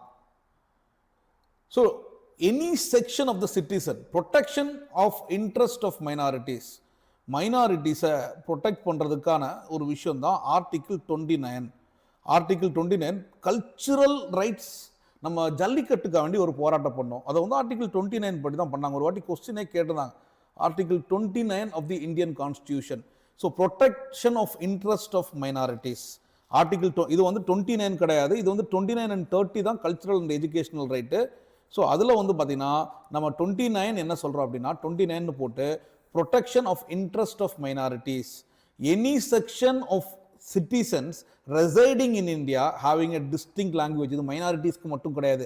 any sections of citizens having distinct language, distinct script, distinct culture has to right to conserve it. இது மைனாரிட்டிஸ்க்கு மட்டும் கிடையாது, மெஜாரிட்டிஸ்க்கும் இது இருக்கு. கிளியரான வார்த்தை இருக்கு. Any section of the citizens of India having distinct language, distinct script, distinct culture has the right to preserve it, has the right to protect it. சிறுபான்மையினர் நலன்களை பாதுகாக்கும் உரிமைன்னு சொல்லியிருக்காங்க. பட் இது சிறுபான்மையினருக்கு மட்டும் கிடையாது. எந்த மக்களுக்கான தனித்துவமான மொழியோ, எழுத்தோ, ஸ்கிரிப்டோ, கலாச்சாரமோ இருந்தால் அது பாதுகாக்கப்பட வேண்டும். மத மொழி சிறுபான்மையருக்கு பாதுகாப்பு. Protect religious and linguistic minorities. Not only minorities, இது மெஜாரிட்டி செக்ஷனுக்கும் இருக்கு. சுப்ரீம் கோர்ட் என்ன சொல்றாங்கன்னா ஆர்டிகிள் 29 வந்து it is not only protecting the interest of the minorities சொன்னாலும் எந்த சிட்டிசன்ஸ்க்கும் தனக்கான தனித்துவமான மொழி, தனித்துவமான எழுத்து வடிவம், ஸ்கிரிப்ட், தனித்துவமான கலாச்சாரம் இருக்கின்றால் அதை பாதுகாக்கப்பட வேண்டும். Protection of interest of minorities சொல்லியிருந்தாலும் but it is not only for the minorities, it also preserve the right of the majorities அப்படின்னு சொல்லி பார்க்குறோங்கண்ணா. ரைட்டுங்களா? புரியுதுங்களா? ரைட்டுங்களா? ரைட். அடுத்தது பார்க்கலாம். நாட் ஒன்லி மைனாரிட்டிஸ், மெஜாரிட்டிஸும் பார்க்குறோம். Traditional practices. இந்த ஜல்லிக்கட்டு ஒரு வாட்டி கேள்வியில் கேட்டிருந்தாங்க. Jallikattu can be protected under cultural rights. Jallikattu வந்து பார்த்தீங்கன்னா கல்ச்சுரல் ரைட்ஸில் தான் இது பாதுகாக்கப்படுது. Protect your culture, language and identity. Culture, language and ஐடென்டிட்டியை ப்ரொடெக்ட் பண்ணுறதுக்கு, உங்கள் மொழி, உங்கள் கலாச்சாரம், உங்கள் அடையாளத்தை பாதுகாப்பதற்காக 29 ஆர்டிகிள். இது கேள்வி கேட்டிருக்காங்க. ஜல்லிக்கட்டு எந்த ஆர்டிகிள் மூலமாக பாதுகாக்கப்பட்டது அப்படின்னு சொல்லி கேள்வி கேட்டிருக்காங்க. ஜல்லிக்கட்டு ஆர்டிகிள் 29 மூலமாக தான் பாதுகாக்கப்பட்டது அப்படின்றதை பார்க்குறோம். Article 30 right to minorities to establish and administer educational institution. சிறுபான்மை மக்களும் ஒரு கல்வி நிறுவனங்களை துறப்பதற்கும் அதை நிர்வாகம் செய்வதற்கும் அவங்களுக்கும் உரிமை இருக்கு. இது பொருந்துவது மத சிறுபான்மையாகவும் இருக்கலாம், ரிலிஜியஸ் மைனாரிட்டிஸாகவும் இருக்கலாம், மொழி சிறுபான்மையாக இருக்கலாம். அரசு உதவி வழங்கும் போது பாகுபாடு செய்யும். Government cannot discriminated in granting aid. Article 29 வந்து எந்த செக்ஷனாலும் யூஸ் பண்ணிக்கலாம். Article 30 it's a right of minorities to establish and administer an educational. மத சிறுபான்மையரோ மொழி சிறுபான்மையரோ தங்களுக்கான கல்வி நிறுவனங்களை தொடங்கி அதை நிர்வகிக்கும் உரிமையும் வழங்கப்படுகிறது. ஆர்டிகிள் 30 அப்படின்றத பார்க்குறோம். ஆர்டிகிள் 29 வந்து ஐடென்டிட்டியை ப்ரொடெக்ட் பண்ணுது. ஆர்டிகிள் 30 வந்து நிறுவனங்களை ப்ரொடெக்ட் பண்ணுது. மைனாரிட்டிஸோட ஐடென்டிட்டி, மைனாரிட்டிஸோட institution. But article 29 not only for minorities, it is also for majorities. Article 30, minorities can also establish and administer their institution, educational institution. கல்வி நிறுவனங்களை தொடங்குவதற்கும் உரிமையும் மற்றும் நிர்வகிக்கும் உரிமையும் ஆர்டிகிள் 30ல வழங்கப்படுது. கல்ச்சுரல் அண்ட் எஜுகேஷனல் ரைட்டு அப்படின்னு தானே வரணும். அப்படின்னா கல்ச்சுரல், கலாச்சார மற்றும் கல்வி உரிமை அப்படின்னு சொல்லி பார்க்குறோம். கிளியராக இருக்கா? 29 வந்து கல்ச்சரை பற்றி பேசுது. கரெக்டு தானே? கல்ச்சரை பற்றி 29 வந்து கிளியராக பேசுது. அதாவது உனக்கு தனித்துவமான மொழியோ, தனித்துவமான எழுத்தோ, தனித்துவமான கலாச்சாரம், பண்பாடு இருந்தால் அது பாதுகாக்கப்படும். Protection of the interest of minorities. But supreme court சொல்கிறாங்க இது மைனாரிட்டிஸ்க்கு மட்டும் கிடையாது, எல்லா சிட்டிசன்ஸ்க்கும், இது மெஜாரிட்டிஸுக்கும் இந்த 29 வந்து வருது. 29 இஸ் ப்ரொடெக்டிங் த ஐடென்டிட்டி. நமது அடையாளம், மொழி, நம்மளோட பண்பாடை பாதுகாப்பதற்காக 29 கொடுக்கப்பட்டிருக்கிறது. ஜல்லிக்கட்டு தடை பண்ண பிறகு ஆர்டிகிள் 29 படி தான் ஜல்லிக்கட்டை திரும்ப உள்ள கொண்டு வராங்க. ஒரு ப்ரீவியஸ் இயர் கொஸ்டின் கண்ணா. ரைட்டுங்களா? புரியுதுங்களா நான் சொல்றது? நாலு ஜாலியாக இருக்கா படிக்கிறதுக்கு? இந்த ஃபண்டமெண்டல் ரைட்ஸ்லாம் படிக்கிறதுக்கே சூப்பராக இருக்கா? 30 வரைக்கும் பார்த்துட்டோம். 12 to 35 தான். இன்னும் 2 ரைட்டு தான் இருக்குது. அதில் ஒரு right out of order. 31 was repealed. Fundamental right to property 31 வந்து 44th அமெண்ட்மெண்ட் 1978 தூக்கி 300A கொண்டு வச்சிடறாங்க. அதுவும் உங்களுக்கு தெரியும். அப்புறம் என்ன இருக்குது? 31 முடிஞ்சுன்னா 32 is heart and soul of the constitution அப்படின்னு சொல்கிற அம்பேத்கர். 32 மட்டும் கொடுக்கலனா கொடுத்த உரிமைகள் எல்லாம் வேஸ்ட்டு. சூப்பரான ஆர்டிகல் 32ல மெயின்ஸ் கொஸ்டின். நாலாம் அந்த மெயின்ஸ் கொஸ்டின் அட்டன் பண்ணும்போது 15 மார்க் கொஸ்டினுக்கு 14 மார்க்கு 15 மார்க்லாம் போட்டிருக்காங்க. அந்த ரிட்டை பற்றி கேட்டிருப்பாங்க. ஏன்னா அது அவ்வளோ அழகான ஒரு ஏரியா. மெயின்ஸ்லேயே கொஸ்டின் கேட்டிருக்காங்க. சூப்பரான ஒரு ஏரியாங்க அந்த இடம். Right to property. Right to property was removed from fundamental right. இப்போ 29 வந்து தெரியும் cultural right and cultural right, 30 வந்து எஜுகேஷனல் ரைட். சிம்பிள். ஓகேங்களா? ஸோ அடுத்தது என்ன பார்க்குறோம் அப்படின்னா ஃபண்டமெண்டல் ரைட்டில் ரைட் டு ப்ராப்பர்ட்டி ஆர்டிகிள் 31ல இருக்கக்கூடிய right to property we have removed from the fundamental rights. எப்படி அப்படின்னா now it is a legal right or it's a constitutional right னு சொல்லாங்கன்னா legal right னு சொல்லலாம், constitutional right னு சொல்லலாம், அரசியலமைப்பிலான உரிமைகள் அப்படின்னு சொல்லலாம். removed by 44th constitutional amendment 1978. property can be taken only by authority of the law. சட்டத்தின் அடிப்படையில் மட்டுமே சொத்து எடுத்துக்கலாம். ஒருத்தர் சொத்தை கவர்மெண்ட் எடுத்துக்கலாம், சட்டத்தின்படி எடுத்துக்கலாம். authority by law அப்படின்னு சொல்லி பார்க்குறோம். So right to property is not more a fundamental right. It is a legal or it's a constitutional or legal right தான் சொல்லணும். First constitutional right சொல்லணும், அடுத்தது legal right அப்படின்னு சொல்லலாம். So it is taken by authority of law. So constitutionல 300Aல வந்து இந்த 31 வந்து move பண்ணப்பட்டிருக்கு. 44th amendment 1978. It is one of the important amendment which was brought by the Morarji Desai government. So where the right to property is moved to the 13th part of the Indian Constitution 300A. 12th part. Okay. Fundamental rights. பக்காவான 32 Article 32, the last fundamental right to have constitutional remedies. If this right was not given, whatever the rights which were mentioned previously don't have any values. இந்த சட்டம் இந்த 32 மற்றும் 32 மட்டும் கொடுக்கப்படவில்லை அப்படின்னா ஏற்கனவே கொடுத்த 12லேருந்து 31 வரைக்கும் கொடுத்தது எல்லாம் டம்மி. ஏன் அப்படின்னா அது கிடைக்கலனா நம்ம ஒண்ணுமே பண்ண முடியாது. அந்த ரைட்டு கிடைக்கல அப்படின்னா போய் சுப்ரீம் கோர்ட்டுக்கு போடான்னு சொல்லக்கூடியது தான் இந்த சட்டம். உனக்கு சொல்லியிருக்கக்கூடிய 12லேருந்து சரி 14லேருந்தே வச்சுக்கோங்க, 14லேருந்து 31 வரையும் சொல்லப்பட்ட அடிப்படை உரிமைகள் மறுக்கப்பட்டால் என்ன பண்ணணும்னு சொல்லவே இல்லை அப்படின்னா என்ன ஆகிறது? அதை சொல்றாரு அம்பேத்கர். இந்த 32 heart and soul of the constitution அப்படின்னு சொல்றாரு. ரைட் டு கான்ஸ்டிடியூஷனல் ரெமடிஸ், அரசியல் அமைப்பின் மூலம் தீர்வு காணும் உரிமை. அரசியல் அடிப்படை உரிமைகள் மீறப்பட்டால் அரசியல் அமைப்பின் மூலம் தீர்வு காணும் உரிமை. Right to have constitutional remedies. ரெமடிஸ்னா தீர்வு. Right to have constitutional remedies, அரசியல் அமைப்பின் மூலம் தீர்வு காணும் உரிமை. இதெல்லாம் பள்ளிக்கூடங்களே நம்ம படிச்சிருப்போம், ஆனால் என்னன்னு புரியாமல் படிச்சிருப்போம். நமக்கு ஒரு உரிமை மறுக்கப்பட்டால் அந்த உரிமையை அரசியல் அமைப்பின் மூலமாகவே நம்ம அதுக்கு தீர்வு காணலாம் அப்படின்றதான் பார்க்குறோம். ஆர்டிகல் 32 அம்பேத்கர் என்ன சொல்றார் அப்படின்னா, இதயம் மற்றும் ஆன்மா என்று அழைக்கிறார். It was termed as a heart and soul of the constitution by doctor B.R. Ambedkar. provides enforcement of all fundamental rights. அனைத்து அடிப்படை உரிமைகளையும் பாதுகாக்கிறது. அனைத்து the fundamental rights are justiciable அப்படின்னு சொல்லி பார்த்தோம். அது நீதிமன்றத்தால் அமல்படுத்தக்கூடியவை அப்படின்றத பார்க்குறோம். whereas the DPSP and fundamental duties are non-justiciable by the court of law, which cannot be enforced by the court of law. But ஆனால் இந்த ஃபண்டமெண்டல் ரைட்ஸ் வந்து மீறப்பட்டா ஆர்டிகிள் 32 படி நேரடியாக ஒரு நபர் உச்ச நீதிமன்றத்தை நாடலாம். If the fundamental rights were deprived, one can directly approach the Supreme Court.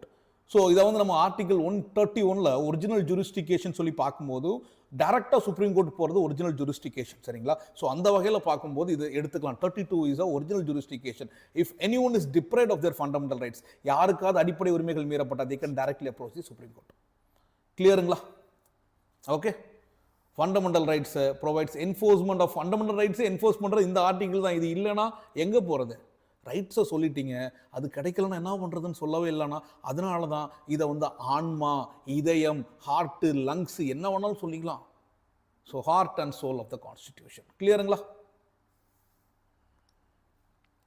Fundamental rights are protected through writs.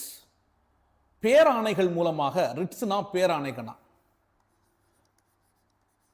பேராணைகள் மூலமாக நமக்கு வந்து இந்த அடிப்படை உரிமைகள் வழங்கப்படுகிறது. Fundamental rights are given by a writ அப்படின்னு சொல்லி பார்க்குறோம். அடிப்படை உரிமைகள் ஒரு பேராணைகள் மூலமாக வழங்கப்படுகிறது. ஸோ பேராணைகளை 2 வகையான பேராணைகளாக பார்க்கலாம். ஒன்று உச்ச நீதிமன்றத்தின் பேராணை, a writ provided by the Supreme Court which is given by the Article 32. அதே இது உயர் நீதிமன்றத்திற்கான பேராணைக்கான ஆர்டிகிள் என்ன அப்படின்னா, it is 226. Article 226 of the high court gives a writ. ரெண்டுமே ரிட்டு தான், ரெண்டுக்கும் வித்தியாசம் இருக்கு. Right. when fundamental rights are deprived, we can directly approach the Supreme Court through Article 32. If any other rights, if any other legal rights are deprived, we cannot directly move to the Supreme Court. வேற ஏதாவது சட்ட உரிமைகள் நமக்கு மறுக்கப்பட்டால் நேரடியாக supreme கோர்ட்டுக்கு போக முடியாது. அதாவது ஃபண்டமெண்டல் ரைட்ஸ் மீறினா சுப்ரீம் கோர்ட்டுக்கு போகலாம், ஆனால் வேற உரிமைகள் மீறப்பட்டால் ஹைகோர்ட்டுக்கு தான் போக முடியும். அதுக்கு ஆர்டிகிள் 226 226 நல்லா புரிஞ்சுக்கணும். ஃபண்டமெண்டல் ரைட்ஸ் மீறினாலும், அடிப்படை உரிமைகள் மீறினாலும் 226 ஹைகோர்ட்டுக்கு போகலாம். வேற ரைட்ஸ் மீறினா இங்கே வந்து ஹைகோர்ட்டுக்கு மட்டும்தான் போக முடியும், சுப்ரீம் கோர்ட்டுக்கு போக முடியாது. ஃபண்டமெண்டல் ரைட்ஸ் மீறினா சுப்ரீம் கோர்ட்டுக்கு டைரக்டாக போயிடலாம், ஃபண்டமெண்டல் ரைட்ஸ் மீறினா ஹைகோர்ட்டுக்கும் போயிடலாம். லீகல் ரைட்ஸ் மீறப்பட்டால் சுப்ரீம் கோர்ட்டுக்கு போக முடியாது, ஹைகோர்ட்டுக்கு தான் போக முடியும். அப்படின்னா the 226 has a wider scope than the 332. அதாவது ஹைகோர்ட்டுக்கு வைடர் ஸ்கோப் இருக்குது அப்படின்றது இதுல இருந்து நமக்கு தெரியுது. நல்லா புரிஞ்சுக்கணும். ரிட்ல யாருக்கு பவர் இருக்கு? டெரிட்டோரியல் ஜூரிஸ்டிகேஷன் வந்து வைடர்.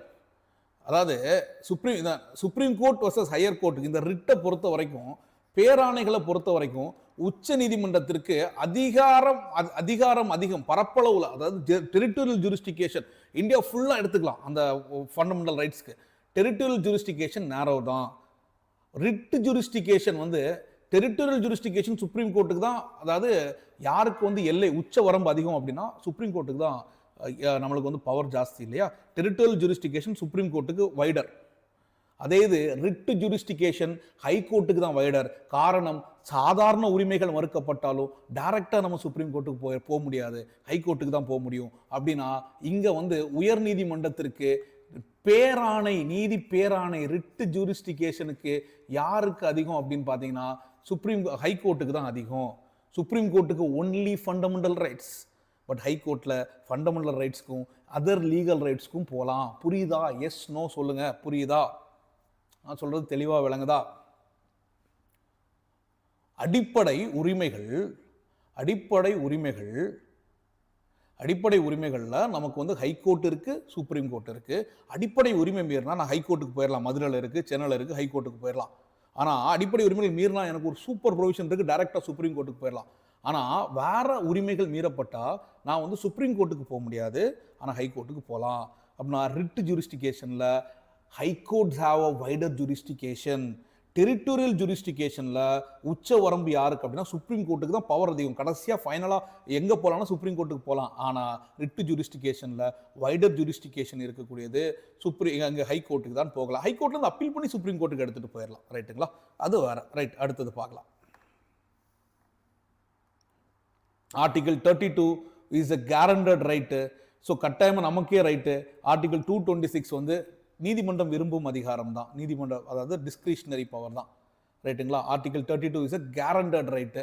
உறுதியான உரிமை, அடிப்படை உரிமைகள் மீறப்பட்டால் நேரடியாக நாம் வந்து உச்ச நீதிமன்றத்திற்கு செல்லலாம் அப்படின்றது நேரடியான உரிமை. ஆர்டிகல் 226 வந்து டிஸ்கிரிஷனரி பவர் தான் கண்ணா.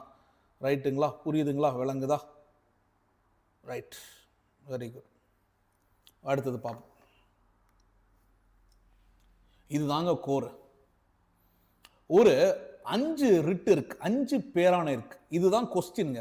இதுதான் வந்து குரூப் 1ல கேட்கப்பட்ட, மெயின்ஸில் கேட்கப்பட்ட கேள்வி. 2 வருஷத்துக்கு முன்னாடி கேட்ட கேள்வி, போன மெயின்ஸ்க்கு முந்தின மெயின்ஸில் கேட்ட கேள்வி. ரிட்டை பற்றி எக்ஸ்பிளைன் பண்ணுங்க அப்படின்னு சொல்லி. Article 32 right to have constitutional remedies. எப்படி இந்த ரெமடிஸ்னால் என்ன பண்ணுவீங்க சார் அப்படின்னு சொல்லி கேட்கணும். 5 வகையான தீர்வுகள் இருக்கு. அரசியல் அமைப்பு உரிமைகள் பறிக்கப்பட்டால், அடிப்படை உரிமைகள் பறிக்கப்பட்டால் கோர்ட்டுக்கு போகலாம். அப்படின்னா எதை வச்சு போகலாம், என்ன ரிட்டை போடுவ அப்படின்னு கேட்டால் 5 வகையான ரிட் இருக்குப்பா. வாட் ஆர் தி 5 ரிட்ஸ் அப்படின்னா habeas corpus, habeas corpus, mandamus, prohibition, certiorari, quo warranto அப்படின்னு சொல்லி 5 இருக்கு. எழுதிக்கோங்க வரிசையா. ஹேபியஸ் கார்பஸ் அதாவது ஆட்கொணர்வும் பேராணை, செயல் உறுத்தும் பேராணை, தடை உறுத்தும் பேராணை, நெறிமுறை கேட்பு பேராணை. செரிட்டோரரி அப்படின்னா நெறிமுறை கேட்பும் பேராணை, தகுதி வினவும் பேராணை, கோ வாரண்டோ. உரிமை மீறல், நீதிமன்றம் பேராணை. உரிமை மீறல் ஏற்பட்டால் நீதிமன்றம் பேராணை வழங்கும். உரிமை மீறல் ஏற்பட்டால் நீதிமன்றம் பேராணை வழங்கும் அப்படின்னு சொல்லி பார்க்கிறோம். உரிமை மீறல் மேற்பட்டால் நீதிமன்றம் பேராணை வழங்கப்படும். அதாவது எழுதிக்கோங்க, habeas corpus, mandamus, prohibition, certiorari and quo warranto. அது என்னன்றதை நான் எக்ஸ்பிளைன் பண்ணுறேன். ஹேபியஸ் கார்பஸ் அப்படின்னா ஆட்கொணர்வு மனு. கோர்ட் வந்து இல்லீகலாக அரெஸ்ட் பண்ணி வச்சிருக்கக்கூடியவங்க, கேஸில் வந்து ஒருத்தன் சும்மா அரெஸ்ட் பண்ணி வச்சுருப்பாங்க, இல்லீகலாக அரெஸ்ட் பண்ணி வச்சுருப்பாங்க. அவங்கள ஆஜர்படுத்தணும் அப்படின்னா அவங்கள வந்து கோர்ட்டோ இல்லைன்னா இல்லீகலாக யாராவது பிடிச்சி வச்சுருந்தாங்களோ, இந்த தெய்வ திருமகன் படம் பார்த்துருக்கீங்களா? அதில் நிலான்னு சொல்லிட்டு விக்ரம் ஓடி வருவார். நிலாவை எப்படியாவது கொண்டு போய் சேர்க்கணுமேனு சொல்லிட்டு அனுஷ்கா அண்ட் சந்தானம் வந்து ட்ரை பண்ணிட்டு இருப்பாங்க. அப்போ அனுஷ்காவுக்கு திடீர்னு ஒரு ஐடியா வந்து ஹேபியஸ் கார்பஸ் அப்படின்பாங்க. Habeas corpus is nothing. Habeas corpus அப்படின்னா ஆட்கொணர்வு மனு. இல்லீகலாக அரெஸ்ட் பண்ணி வச்சுருக்காங்கன்னா அவங்க முன்னாடி கோர்ட்டு முன்னாடி ஆஜர்படுத்தணும். ஆளை கொண்டு வா, ஆட்கொணர்வு. ஹேபியஸ் கார்பஸ் அப்படின்னா டு ப்ரொடியூஸ் த பாடி, ஆளை ப்ரொடியூஸ் பண்ணு கண்ணு முன்னாடி. If you are detaining an illegal arrest, if you are detaining a person illegally, if you are arresting a person illegally and keeping them in a jail or somewhere illegal detention இருந்தா அதிலிருந்து நம்மளை பாதுகாக்கக்கூடியதான். சட்டவிரோதமாக கைது செய்யப்பட்ட நபரை ஆஜர்படுத்த உத்தரவிடும் பேராணை. என்னோட அடிப்படை உரிமை மீறப்பட்டிருக்குல்ல, சட்டவிரோதமாக right against arrest and detention இருக்குதானே. எனக்கு என்ன இல்லீகலாக அரெஸ்ட் பண்ணி என்ன மேலே கேஸே போடாமல் அரெஸ்ட் பண்ணி வச்சிருக்கு அப்படின்னா போடுறா ஹேபியஸ் கார்பஸை அப்படின்னு சொல்லிட்டு போடலாம். அதான் ஆட்கொணர்வு மனு. புரியுதுங்களா? ஹேபியஸ் கார்பஸ் இதுதான் மெயின்ஸில் கேட்ட கொஸ்டினுங்க. இந்த 5 ரிட்டை எழுதுனா 15 மார்க்கு குரூப் 1 மெயின்ஸில் பக்காவாக எழுதலாமே. To produce a person in front of the court in case of the illegal arrest and detention. அவ்வளவுதான் ஒரு பாயிண்ட். ஹேபியஸ் கார்பஸ் சட்டவிரோத காவலில் இருந்து பாதுகாப்பு, protection against arrest. If a person is illegally arrested and detention and kept under detention, they have to be produced in front of the court. நீதிமன்றத்திற்கு முன்னாடி அவர்களை ஆஜர்படுத்த வேண்டும், ஆஜர் செய்ய வேண்டும் அப்படின்றதா ஹேபியஸ் கார்பஸ். அடுத்தது மேண்டமஸ், செயல் உறுத்தும் பேராணை. மேண்டமஸ்னா மண்டல ஒரு கொட்டு. என்னடா இந்த வேலையை செய்ய மாட்டேடா, செய்யடா அப்படின்னு சொல்லி மண்டலே கொட்டு. செயல் உறுத்தும் பேராணை. ஒரு கவர்மெண்ட் ஆஃபீஸர் தன்னோட வேலையை செய்யணும். ஆனால் அவரோட வேலையை செய்யாமல் இருந்தானா கவர்மெண்ட்டில் நம்ம போய் இந்த பெட்டிஷன் கொடுக்கலாம், சுப்ரீம் கோர்ட்டுக்கு போகலாம். எனக்கு அவர் செய்ய வேண்டிய வேலையை செஞ்சு கொடுக்க மாட்டேங்கிறாரு. Public authority is not doing his duty. ஐயா நீங்கள் அவர் மண்டையிலே கொட்டி அவரை வேலையை செய்ய சொல்லுங்க அப்படின்றதான் மேண்டமஸ். மண்டையிலே கொட்டி அவரோட வேலையை செய்ய சொல்லுங்க. மேண்டமஸ் மண்டை, மேண்டமஸ் செயல் உறுத்தும், செயலை செய்ய சொல்லுங்க, செயல் உறுத்தும் பேராணை. புரியுதுங்களா?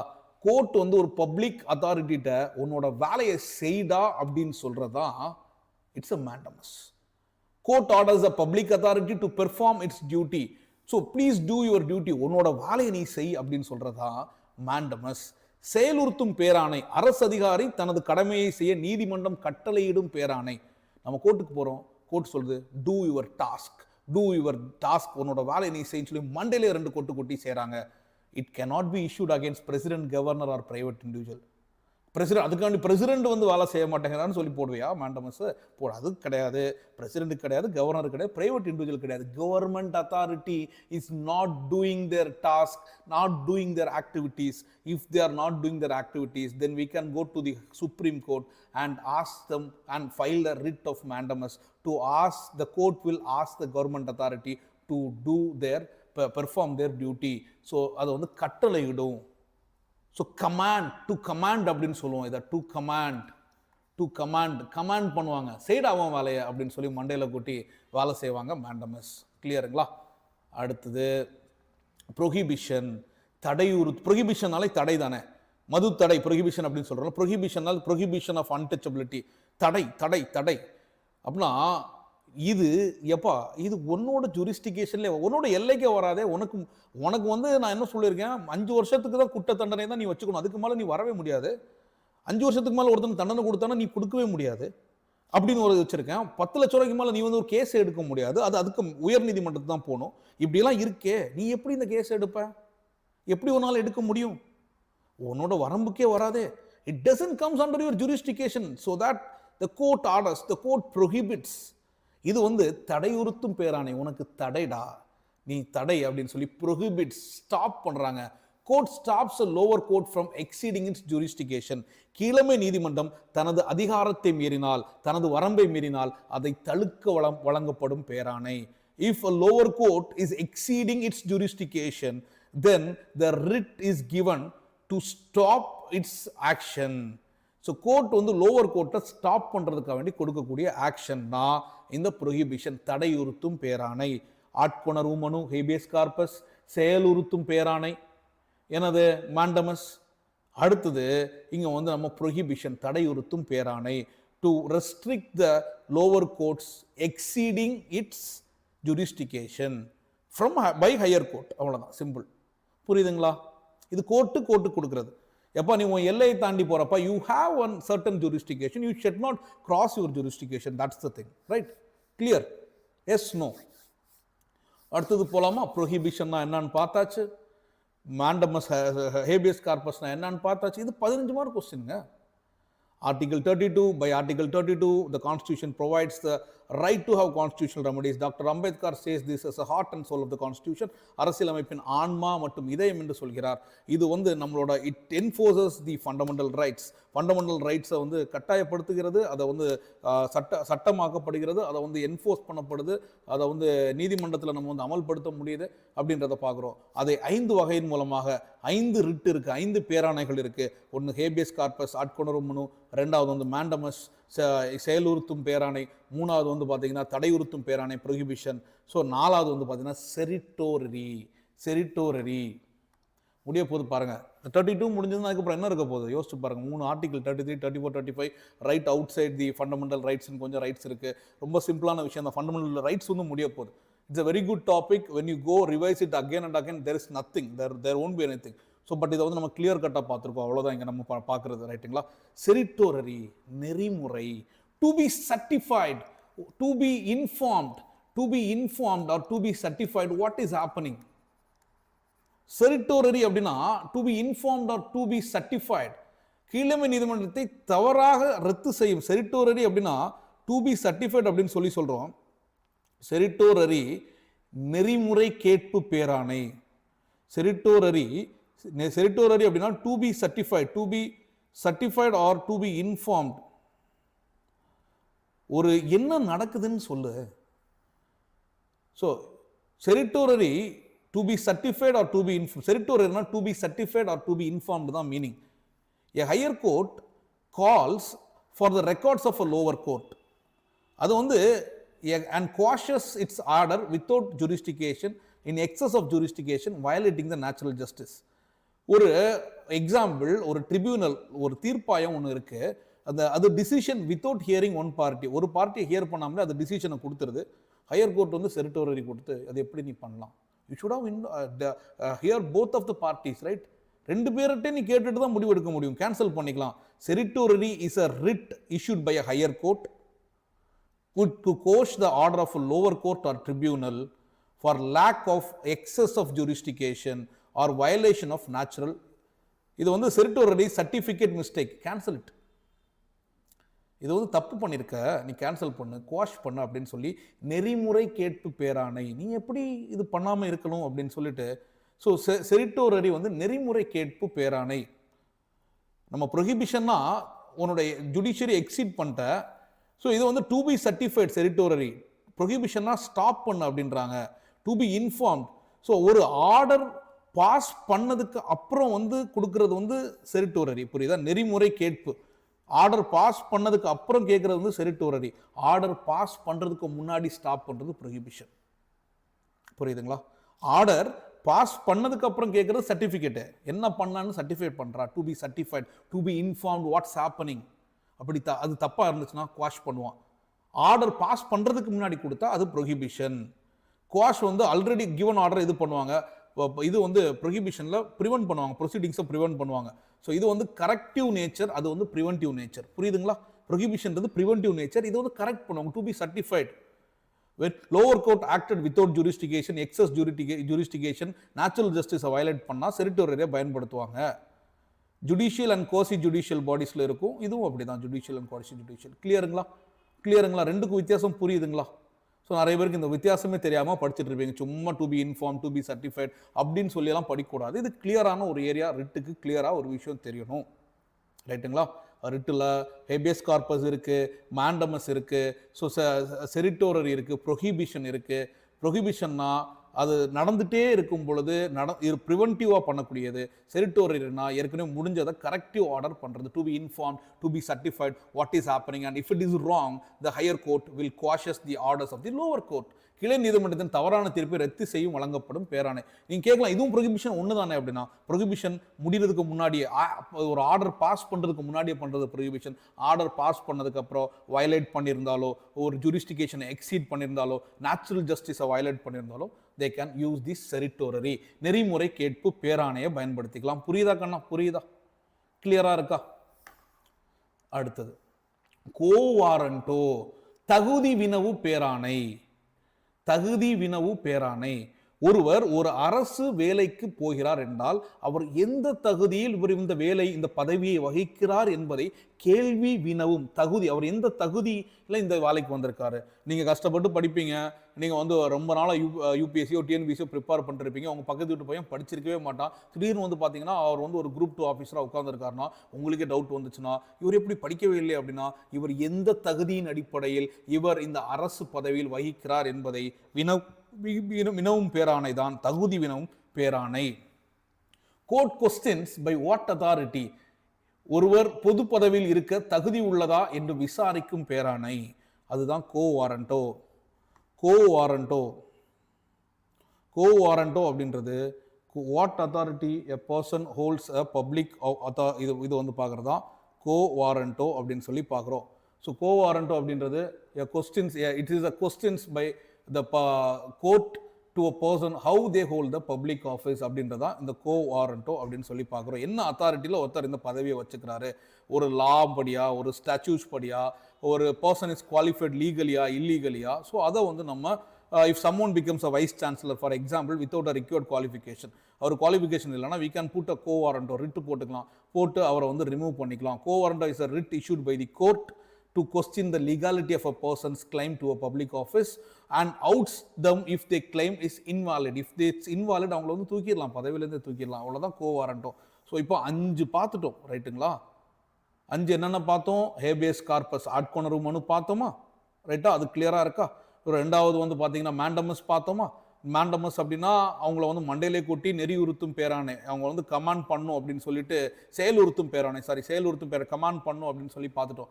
ஸோ 3வது ப்ரொஹிபிஷன், தடை உறுத்தும் அப்படின்னு சொல்லி பார்த்தோம். 4வது செரிட்டோரி, நெறியுறுத்தும் பேராணை. 5வது கோவாரண்டோ, தகுதி வினவும். ஸோ ப்ரொஹிபிஷன்னா ஒரு ஆர்டர் பாஸ் பண்ணுறதுக்கு முன்னாடி எக்ஸீட் பண்ணிட்டாங்கன்னா, ஸோ அதே இது தகுதி வினவும் இது ஒன்று வந்து பார்த்தீங்கன்னா ஆர்டர் பாஸ் பண்ணதுக்கப்புறம் செரிட்டோரி, நெறிப்படுத்தும் பேராணை, நெறியுறுத்தும் பேராணை. கோவாரண்டோனா பப்ளிக் ஆஃபீஸில் ஒருத்தவங்க எப்படி இருக்காங்க அப்படின்ற கேள்வியை கேட்குறோம். ரைட்டுங்களா? முடிச்சாச்சு. 32 முடிஞ்சாச்சு. இப்போ ஆர்டிக்கிள் 33, 34, 35 இருக்குல்ல, அதையும் பார்க்கணும்ல. 35 இருக்கு, ஃபண்டமெண்டல் ரைட்ஸில் மார்ஷியல் லா இருக்கு. 31A, 31B, 31Cன்னு ஒன்று இருக்கு, அதை பார்க்கணும். இதெல்லாம் தான் நமக்கு அடுத்தது பார்க்கக்கூடியதாக இருக்குது. ரொம்ப சிம்பிளான கோர் ஐடியா தான். 9th ஷெட்யூலில் இருக்கக்கூடியது. கிளியராக வந்து நம்ம கோயிலோ கேஸும் ஏற்கனவே பார்த்துருக்கோம். ரொம்ப கிளியரான எக்ஸப்ஷன்ஸ் இருக்குது. So fundamental rights outside the fundamental rights என்னென்ன இருக்குது அப்படின்னு சொல்லிட்டு ஒரு சம்மரியும் நம்ம கொடுத்துருக்கோம். ரொம்ப ரொம்ப சிம்பிளான ஒரு விஷயந்தான். ஓகே, திரும்ப பார்ப்போம். சரி, 32 வரைக்கும் பார்த்துட்டோம். 33ல் என்ன சொல்லுது, 34ல் என்ன சொல்லுது? Armed forces and fundamental rights. அதாவது பாராளுமன்றத்துக்கு எல்லாருக்கும் ஃபண்டமெண்டல் ரைட்ஸ் ஈக்குவலாக எப்படிங்க கொடுக்க முடியும்? ஒருத்தன் ஆர்ம்டு ஃபோர்ஸில் இருக்கான், அவன் ரைட் டு ஸ்பீச்னு சொல்லிட்டு இஷ்டத்துக்கு ஆர்மியோட சீக்ரெட்டை வந்து சொல்ல முடியுமா இல்லையா? There are reasonable restrictions for the people who are working in the armed forces maintaining public order, police services, intelligence agencies. So in the telecommunication system, such as அந்த telecommunication சிஸ்டமில் இருக்கக்கூடியவங்க, சைபர் கிரைமில் இருக்கக்கூடியவங்க. ஸோ எதுக்காக அப்படின்னா டிசிப்ளின். ஒன்று discipline, இன்னொன்று secrecy இருக்கா, duty efficiency. அவங்களோட எஃபிஷியன்சி, எல்லா ரகசியத்தை எல்லார்ட்ட சொன்னோன்னா எல்லாருக்குமே எல்லாம் தெரிஞ்சிருமே. நேஷனல் செக்யூரிட்டி, தேசிய பாதுகாப்பு காரணத்திற்காக 50வது அமெண்ட்மெண்ட்ல தான் 1984 உள்ள கொண்டு வராங்க. இந்த 33 எக்ஸ்டெண்ட் பண்றாங்க. இன்டெலிஜென்ஸ் ஆர்கனைசேஷன், டெலிகம்யூனிகேஷன் சிஸ்டம்ஸுக்கும் இதை உள்ள கொண்டு வராங்க. முன்னாடி போலீஸுக்கு, ஆர்ம்டு ஃபோர்ஸஸ்க்கு தான் இருந்ததை இன்டெலிஜென்ஸ் ஆர்கனைசேஷனுக்கும் டெலிகம்யூனிகேஷன் சிஸ்டத்துக்கும் இந்த 50வது சட்ட திருத்தம் மூலமா கொண்டு வராங்க. ஆர்டிகிள் 33 என்ன சொல்றாங்க? Parliament can restrict or modify fundamental rights for armed persons, police or paramilitary, அதாவது forces maintaining public order, intelligence agency, telecommunication system related to these forces. This intelligence agency and telecommunication system was added to the 33rd article and expanded the scope of the 33rd article by the 15th amendment of 1984.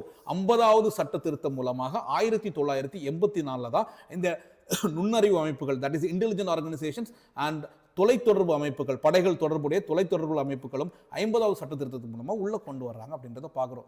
அப்படின்னா என்ன? Parliament can modify or restrict fundamental rights for the armed or paramilitary or the intelligence or the telecommunication system with associate to these forces. கிளியருங்களா? முடிஞ்சு போச்சு. Parliament வந்து பாராளுமன்றத்துக்கு restriction போட்டுக்கலாம் அப்படின்றதான் article 33. 34 அதில் சில ஆக்ட்ஸும் போட்டிருக்காங்க. Army act 1950, navy act 1950, air force act 1950, police forces restriction rights act வந்து 1966. இதெல்லாம் வந்து மேட்ச் த ஃபாலோவிங்ல கொடுத்து கேட்கறதுக்கு வாய்ப்பு இருக்கு. Which of the following is wrongly மேட்ச்டுன்னு சொல்லி பேர்ஸ்ல which of the pairs are correctly மேட்ச்டுன்னு கொடுத்து கேட்கறதுக்கு வாய்ப்பு இருக்கு. So simple, army, navy, air force act எல்லாமே 1950ங்க. போலீஸ் ஃபோர்ஸஸ்க்கு ரெஸ்ட்ரிக்ஷன் ஆக்ட் வந்து 1966. இதன்படி இவங்களுக்கு சர்டன் ரெஸ்ட்ரிக்ஷன், ஃபண்டமெண்டல் ரைட்ஸ் வந்து it's parliament has the power to restrict or modify the rights of the persons who are involved in the army forces, the army forces, whatever the armed forces it may be, it's a army, navy or a air force. So other paramilitary or a police force or intelligence system or the telecommunication system which is related to these forces, the parliament has the rights, parliament has the power to restrict the rights அப்படினு சொல்லி பார்க்கிறோம். எல்லா act 1950, police பவருக்கு, police ஃபோர்ஸ்க்கு restriction act மட்டும் 1966. ரைட்டுங்களா? Article 34 பார்த்துடலாமா? 34 martial law and fundamental rights. You should not confuse the martial law with emergency provisions. So completely emergency provisions and martial law is different.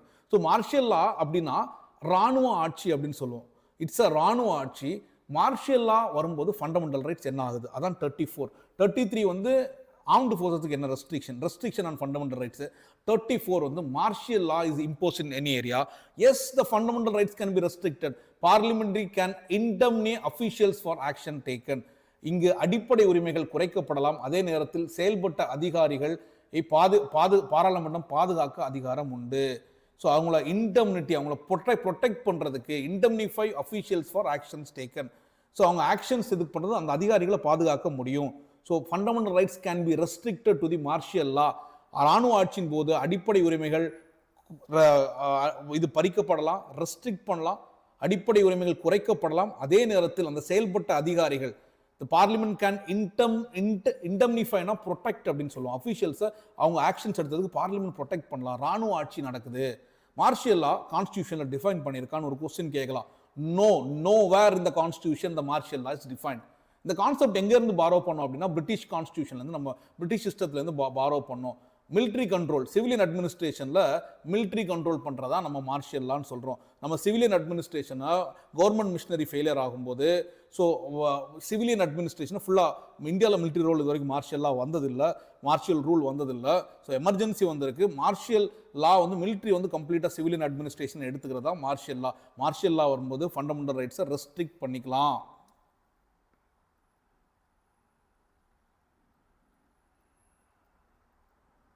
ரைட்டுங்களா?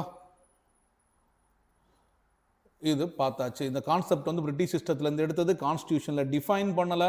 Military control over civilian administration தான் வந்து பார்த்தீங்கன்னா இந்த ராணுவ ஆட்சி. மார்ஷியல் லா டைமில் reasonable restrictions இருக்கலாம். So அதை இம்போஸ் பண்ண ஆஃபீஸர்ஸை பாதுகாப்பாங்க அப்படின்றத பார்க்குறோம். Civil law is suspended and armed forces தான் இது பண்ணுவாங்க அப்படின்றத பார்க்குறோம். வார் எக்ஸ்டர்னல் சிச்சுவேஷனில் லா அண்ட் ஆர்டர் இருந்துச்சுன்னா, ஸோ இது வந்து ஆர்டிகல் 34 இருக்குது. நாட் டிஃபைன்ட், நோ ஸ்பெசிஃபிக் ப்ரொசீஜரும் சொல்லப்படலை, different from national emergency. So இந்தியாவில் ஏதாவது இம்போஸ் ஆயிருக்குன்னா இது வரைக்கும் கிடையாது. ஜாலியன் வாலாபாக் டைமில் வந்து பார்த்தீங்கன்னா மார்ஷியல் லா இருந்துச்சு. ஜாலியன் வாலாபாக் மசாக்கர் நடந்துச்சுல 1919, அந்த டைமில் இருந்துச்சு. அதுதான் வந்து எக்ஸ்ட்ரீம் லாஸ்ட் ரிசார்ட் வந்து constitutional mechanism. Martial law is imposed when civil administration completely break down ஆகும்போது தான் மார்ஷியல் லா வரும். இந்தியாவில் நடந்ததே கிடையாது. ரைட்டுங்களா? ராணுவ ஆட்சி. Fundamental rights are available or not fully available during martial law. Martial law நடக்கும்போது எப்படிங்க ஃபண்டமெண்டல் ரைட்ஸ் ஃபுல்லாக இருக்கும்? Parliament can validate action, focus, restoration. நோக்கம் வந்து சட்டம் மட்டும் ஒழுங்கை மீட்டெடுப்பது தான். சட்ட ஒழுங்கை மீட்டெடுக்கிறதுக்காக வேண்டி தான் அந்த மார்ஷியல் லாவே கொண்டு வருவாங்க. லா அண்ட் ஆர்டரை கரெக்டாக கண்ட்ரோல் எடுக்கணும். Martial law represent the ultimate response to the administrative collapse. ஃபுல்லாக அட்மினிஸ்ட்ரேட்டிவ் மெக்கானிசம் கொலாப்ஸ் ஆனால் தான் மார்ஷியல் லா வரும். இந்தியாவில் இல்லை. ஸோ அதனால் இந்தியாவில் இது வரைக்கும் வந்ததில்லை அப்படின்றத பார்க்குறோம். ஃபண்டமெண்டல் ரைட்ஸ் வந்து இருக்காது ஃபுல்லாக. மார்ஷியல் லா வந்து லோக்கலாக இருக்கும். மிலிட்ரி ஒரு இடத்துல மட்டும் கண்ட்ரோலில் வரலாம், மிலிட்ரி கண்ட்ரோல் எடுக்கும். கான்ஸ்டியூஷனில் வந்து நேஷனல் வைடா, எமர்ஜென்சி கான்ஸ்டியூஷனல் மெத்தடாக இருக்கும், நேஷனல் வைடா இருக்கும் அப்படின்றத எமர்ஜென்சியை பார்க்குறோம். கடைசியாக ஆர்டிகல் 35. ஆர்டிகல் 35 வந்தோட ஃபண்டமெண்டல் ரைட்ஸ் முடிஞ்சிருச்சு. But still we have to discuss 31A, 31B, 31Cன்ற ஒரு விஷயம் இருக்குது. அதையும் பார்க்கலாம். ஃபைனலாக பார்லிமெண்ட்டுக்கு ஒரு power of the parliament to make laws for certain matter related to fundamental rights. We know that fundamental rights can be changed அப்படின்னா ஆமாம் இருக்குது. பாராளுமன்றத்திற்கான அதிகாரம், அரசியல் அமைப்பு, அடிப்படை உரிமைகள் தொடர்புடைய விஷயங்களில் சட்டம் ஏற்றும் அதிகாரம் பாராளுமன்றத்துக்கு மட்டும்தான் உண்டு. வர நான் போய் ஏற்ற முடியுமா? நீங்கள் போய் ஏற்ற முடியுமா? ஒரு பிரைம் மினிஸ்டர் நினைச்சா ஏற்ற முடியுமா? முடியாது. Parliament is the one which makes the law. அதே மாதிரி அடிப்படை உரிமைகளில் தொடர்போடைய ஏதாவது சட்டம் என்ன ஏற்றிருக்காங்களா அப்படின்னு கேட்டிங்கன்னா ஆமாம். 21A 86th Constitutional Amendment 2002 and it was implemented in the year 2010 by RTA Act 2009. நடந்துதான் இருக்கு. ஃபண்டமெண்டல் ரைட்ஸ் எஸ், பட் அது எப்படி நடந்துச்சு? அதுக்கு அதிகாரம் யாருக்கு இருக்கு? பாராளுமன்றத்துக்கு தான் இருக்கு. It's a power of the parliament to make laws for certain matters related to fundamental rights. Fundamental rights தொடர்பாக ஏதாவது இருந்துச்சுன்னா அதுக்கு யார் தான் லா மேக் பண்ண முடியும்? பார்லிமெண்ட்டுக்கு தான் அதிகாரம். இன் திஸ் மேட்டர் ஸ்டேட்ல இப்போ தமிழ்நாடு கவர்மெண்ட் நடத்தின ஃபண்டமெண்டல் ரைட்ஸை மாற்ற முடியுமா? No power. Only parliament can legislature. It ensures the uniformity throughout the India. India முழுவதுக்கும் ஒரு சீரான ஒரே மாதிரியான நடைமுறையை கொண்டு வரணும் fundamental rights. So that for only parliament can make laws. Parliament தாங்க இந்தியா முழுசாக நிறைய சட்டங்கள் கொண்டு வர முடியும். யூனியன் லிஸ்ட்டில் இருக்கக்கூடியதெல்லாம் பார்லிமெண்ட் தான் சட்டம் கொண்டு வர முடியும். அப்படின்னா கான்ஸ்டியூஷனில் ஒரு சேஞ்ச் கொண்டு வரனாலே it is done by the parliament. So fundamental ரைட்ஸில் ஒரு சேஞ்ச் கொண்டு வரனாலே ஒரு அமெண்ட்மெண்ட் போட்டு தான் கொண்டு வர முடியும். நம்ம ஏற்கனவே படித்தது தான். இது வந்து ஒன்றும் பிரச்சனை இல்லை. சும்மா ஒரு ஆர்டிக்கல் சொல்லிக்கிறோம். யாருப்பா ஃபண்டமெண்டல் அது சொல்லாமல் விட்டிங்கன்னா அதுக்கு வர சண்டைக்கு வந்துருவாங்க இல்லையா? 35th அதுதான் சொல்லியிருக்காங்க. Simple. Parliament alone can make laws for any matter, any concerns with related to fundamental rights. ரைட்டா? அடுத்தது வாங்க. 31A, 31B, 31C. Wherever Article 31C comes in, article 31C வந்துச்சுன்னா என்ன ஆகும் அப்படின்னு நம்ம பார்த்தோம்னா ஆர்டிகல் 14 கோஸ் அவுட்னு பார்த்தோம். சரி, இதுதான் நம்ம பார்த்தது. இந்த 31ABCன்றது என்ன கான்செப்ட்ல வருது அப்படின்னா, ஃபர்ஸ்ட் அமெண்ட்மெண்ட் வந்து ஒரு பயங்கரமான ஒரு கான்ஸ்டிடியூஷனல் அமெண்ட்மெண்ட். அதுதான் வந்து பார்த்தீங்கன்னா அந்த லேண்ட் ரிஃபார்முக்கு நமக்கு முக்கியமான ஒரு அமெண்ட்மெண்ட் அப்படின்னு சொல்லி பார்க்குறோம். ஃபர்ஸ்ட் அமெண்ட்மெண்ட் பற்றியும் கொஸ்டின் கேட்டிருக்காங்க. ஃபர்ஸ்ட் அமெண்ட்மெண்ட்டை பற்றி நமக்கு கேள்வி வந்திருக்கு. 31A எல்லாம் அப்பந்தான் வருது. 31A, 31B, 31C. ஸோ இதில் வந்து ஃபர்ஸ்ட் அமெண்ட்மெண்ட் வந்து 1951 வருது. So to protect land reforms, அதான் வந்து ஆக்சுவலி என்ன பிரச்சனைனா ரைட் டு ப்ராப்பர்ட்டியை வந்து நம்ம தூக்குறாங்க, அது பின்னாடி தான் தூக்குறாங்க. ஃபர்ஸ்ட் அமெண்ட்மெண்ட்ல அந்த ஜமீன்தாரி சிஸ்டம்லாம், அதாவது 9th ஷெட்யூல் தான் ஃபர்ஸ்ட் அமெண்ட்மெண்ட், எல்லாருக்குமே தெரிஞ்சிருக்கும். ஃபர்ஸ்ட் அமெண்ட்மெண்ட் 9th ஷெட்யூலில் ஜமீன்தாரி சிஸ்டத்தை அபாலிஷ் பண்ணுறாங்க. ரைட் டு ப்ராப்பர்ட்டி ஆர்டிகல்ஸில் இருக்கக்கூடிய சேலஞ்சஸை ஓவர் கம் பண்ணுறதுக்காக வேண்டி ஃபண்டமெண்டல் ரைட்ஸ் விசஸ் சோஷியல் ஜஸ்டிஸை பேலன்ஸ் பண்ணுறதுக்கு வேண்டி தான் கொண்டு வராங்க. 31A வந்து சேவிங்ஸ் ஆஃப் சர்டன் லாஸ், இந்த அக்ராரியன் ரிஃபார்ம்ஸ் இருக்கு இல்லையா. ஸோ ஃபண்டமெண்டல் ரைட்ஸில் mainly article 14 and 19 right to property, 14ல் வந்து பார்த்தீங்கன்னா ரைட் டு ஈக்குவாலிட்டி, இதில் பிரச்சனை இருக்கு. ஸோ இதில் protect certain categories of law by being challenge on the grounds, இது வந்து 14, 19 வயலேட் பண்ணுதே அப்படின்னு சொல்றதுக்காக வேண்டி, அதை பண்றதுக்காக வேண்டி கொண்டு வர்றாங்க. It saves 5 categories of laws from invalidation. இது வந்து land acquisition, estate abolition, right to over land, forest, இந்த மாதிரிப்பட்ட விஷயங்களை தான் இது கவர் பண்ணுது. Even if such law affects equality of freedom of rights, they cannot be easily challenged if they follow under 31A.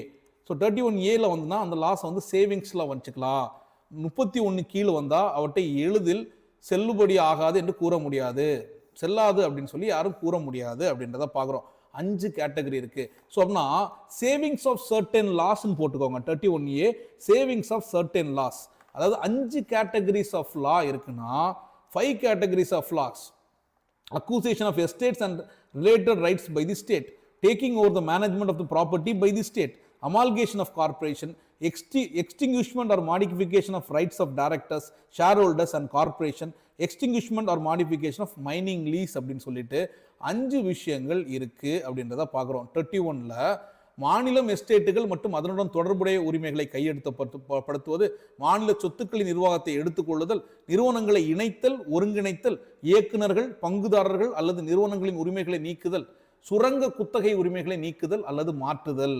So இந்த முழுசா நீக்கிறது, மாற்றுறது தொடர்பா இந்த 5 சட்டங்களும் 31Aக்கு கீழே பாதுகாக்கப்படுகிறது. தனியார் சொத்தை மாநிலம் கையெழுத்தும் போது அதை ரீஅக்யூசேஷன் பண்ணும்போதும் இழப்பீடு வழங்கும் உறுதியான உரிமையும் இது குறிப்பிடுகிறது. கேரண்டட் ரைட் டு காம்பன்சேஷன், அதாவது சொத்தை வந்து கவர்மெண்ட் நிறைய சொத்து வச்சு இது என்ன பண்றாங்க, நிறைய சொத்து இருக்கிறவங்க சொத்தை எடுக்கிறாங்க, ஜமீன்தார்ட்ட வந்து அபாலிஷ் பண்றாங்க, சொத்தை எடுக்கிறாங்க. அப்படின்னா இந்த 5 வகை சட்டங்களும் இந்த 31A கீழே பாதுகாக்கப்படுது. நாங்கள் எடுத்துக்குவோம், நாங்கள் இணைச்சுக்குவோம், நாங்கள் பங்குதாரங்கள், நிறுவனங்கள் அவங்க உரிமையை நீக்கிறோம், என்னடா உன்னோட சொத்துன்ற உன்னோட கம்பெனின்ற கிடையாது. இது வந்து ஈக்குவாலிட்டி கிடையாது, ரைட் டு ப்ராப்பர்ட்டி கிடையாது. 31A உள்ள கொண்டு வந்து சேவிங்ஸ் ஆஃப் சர்டன் லாஸ் அப்படின்னு சொல்லி உள்ள கொண்டு வந்து இந்த 5 விஷயங்களுக்கும் உள்ள வந்து ஒரு எக்ஸப்ஷன் கொடுத்துட்றாங்க. புரியுதுங்களா? ப்ரொடெக்ட் லேண்ட் ரிஃபார்ம்ஸ் தான். ஸோ இங்கே வந்து 31A ப்ரொடெக்ட் லேண்ட் ரிஃபார்ம்ஸ் தான். 31A. இந்த அவங்கள்ட்ட வந்து சொத்தெல்லாம் வாங்கணும் இல்லையா. அக்யூசேஷன் ஆஃப் எஸ்டேட்ஸை வந்து நம்ம இது வந்து மாநில எஸ்டேட்டுகள் அதை உரிமைகளை கையகப்படுத்துறது. மேனேஜ்மெண்ட் ஆஃப் ப்ராப்பர்ட்டிஸ், அரசு வந்து எப்படி மக்கள்கிட்ட இருந்து ப்ராப்பர்ட்டியை வாங்குறாங்க. அமால்கேஷன் ஆஃப் கார்பரேஷன்ஸ், நிறுவனங்களை இணைத்தல், ஒருங்கிணைத்தல், ஏற்கனவே இருக்கக்கூடிய ரைட்ஸை வந்து மாடிஃபை பண்றது ஷேர் ஹோல்டர்ஸோடது. So extinction or modification of mining lease, அதை சுரங்க குத்தகை உரிமைகளை நீக்குதல், அதை மாற்றுதல், இது எல்லாத்துக்குமே சேவிங்ஸ் ஆஃப் சர்டன் லாஸ் அப்படின்னு சொல்லி 31Aல கொடுத்துருக்காங்க. அதாவது ப்ரொடெக்ட் லேண்ட் ரிஃபார்ம்ஸ் தாங்க. லேண்ட் ரிஃபார்ம்ஸை ப்ரொடெக்ட் பண்றதுக்காக வேண்டி கொடுத்ததான்.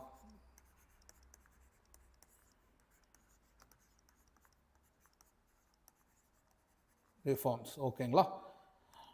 31A what rights R affected. 31 இது ஏ வந்து எதெல்லாம் வருது அப்படின்னா ஆர்டிகல் 14, 19 வருது. Equality challenge may fail. Right to equality இருக்கு இல்லையா. ஹவு ஈக்குவாலிட்டி மே ஃபெயில் அப்படின்னு பார்த்தீங்கன்னா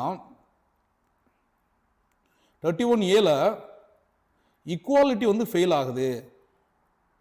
அதாவது நம்ம 19 வந்து 14 வந்து ஃபெயில் ஆகுது அப்படின்னு சொல்லி பார்க்குறோம். Freedom challenge may fail. Right to ப்ராப்பர்ட்டின்றது என்னோட ஃப்ரீடம், அது ஃபெயில் ஆகுது அப்படின்னு சொல்லி பார்க்குறோம்.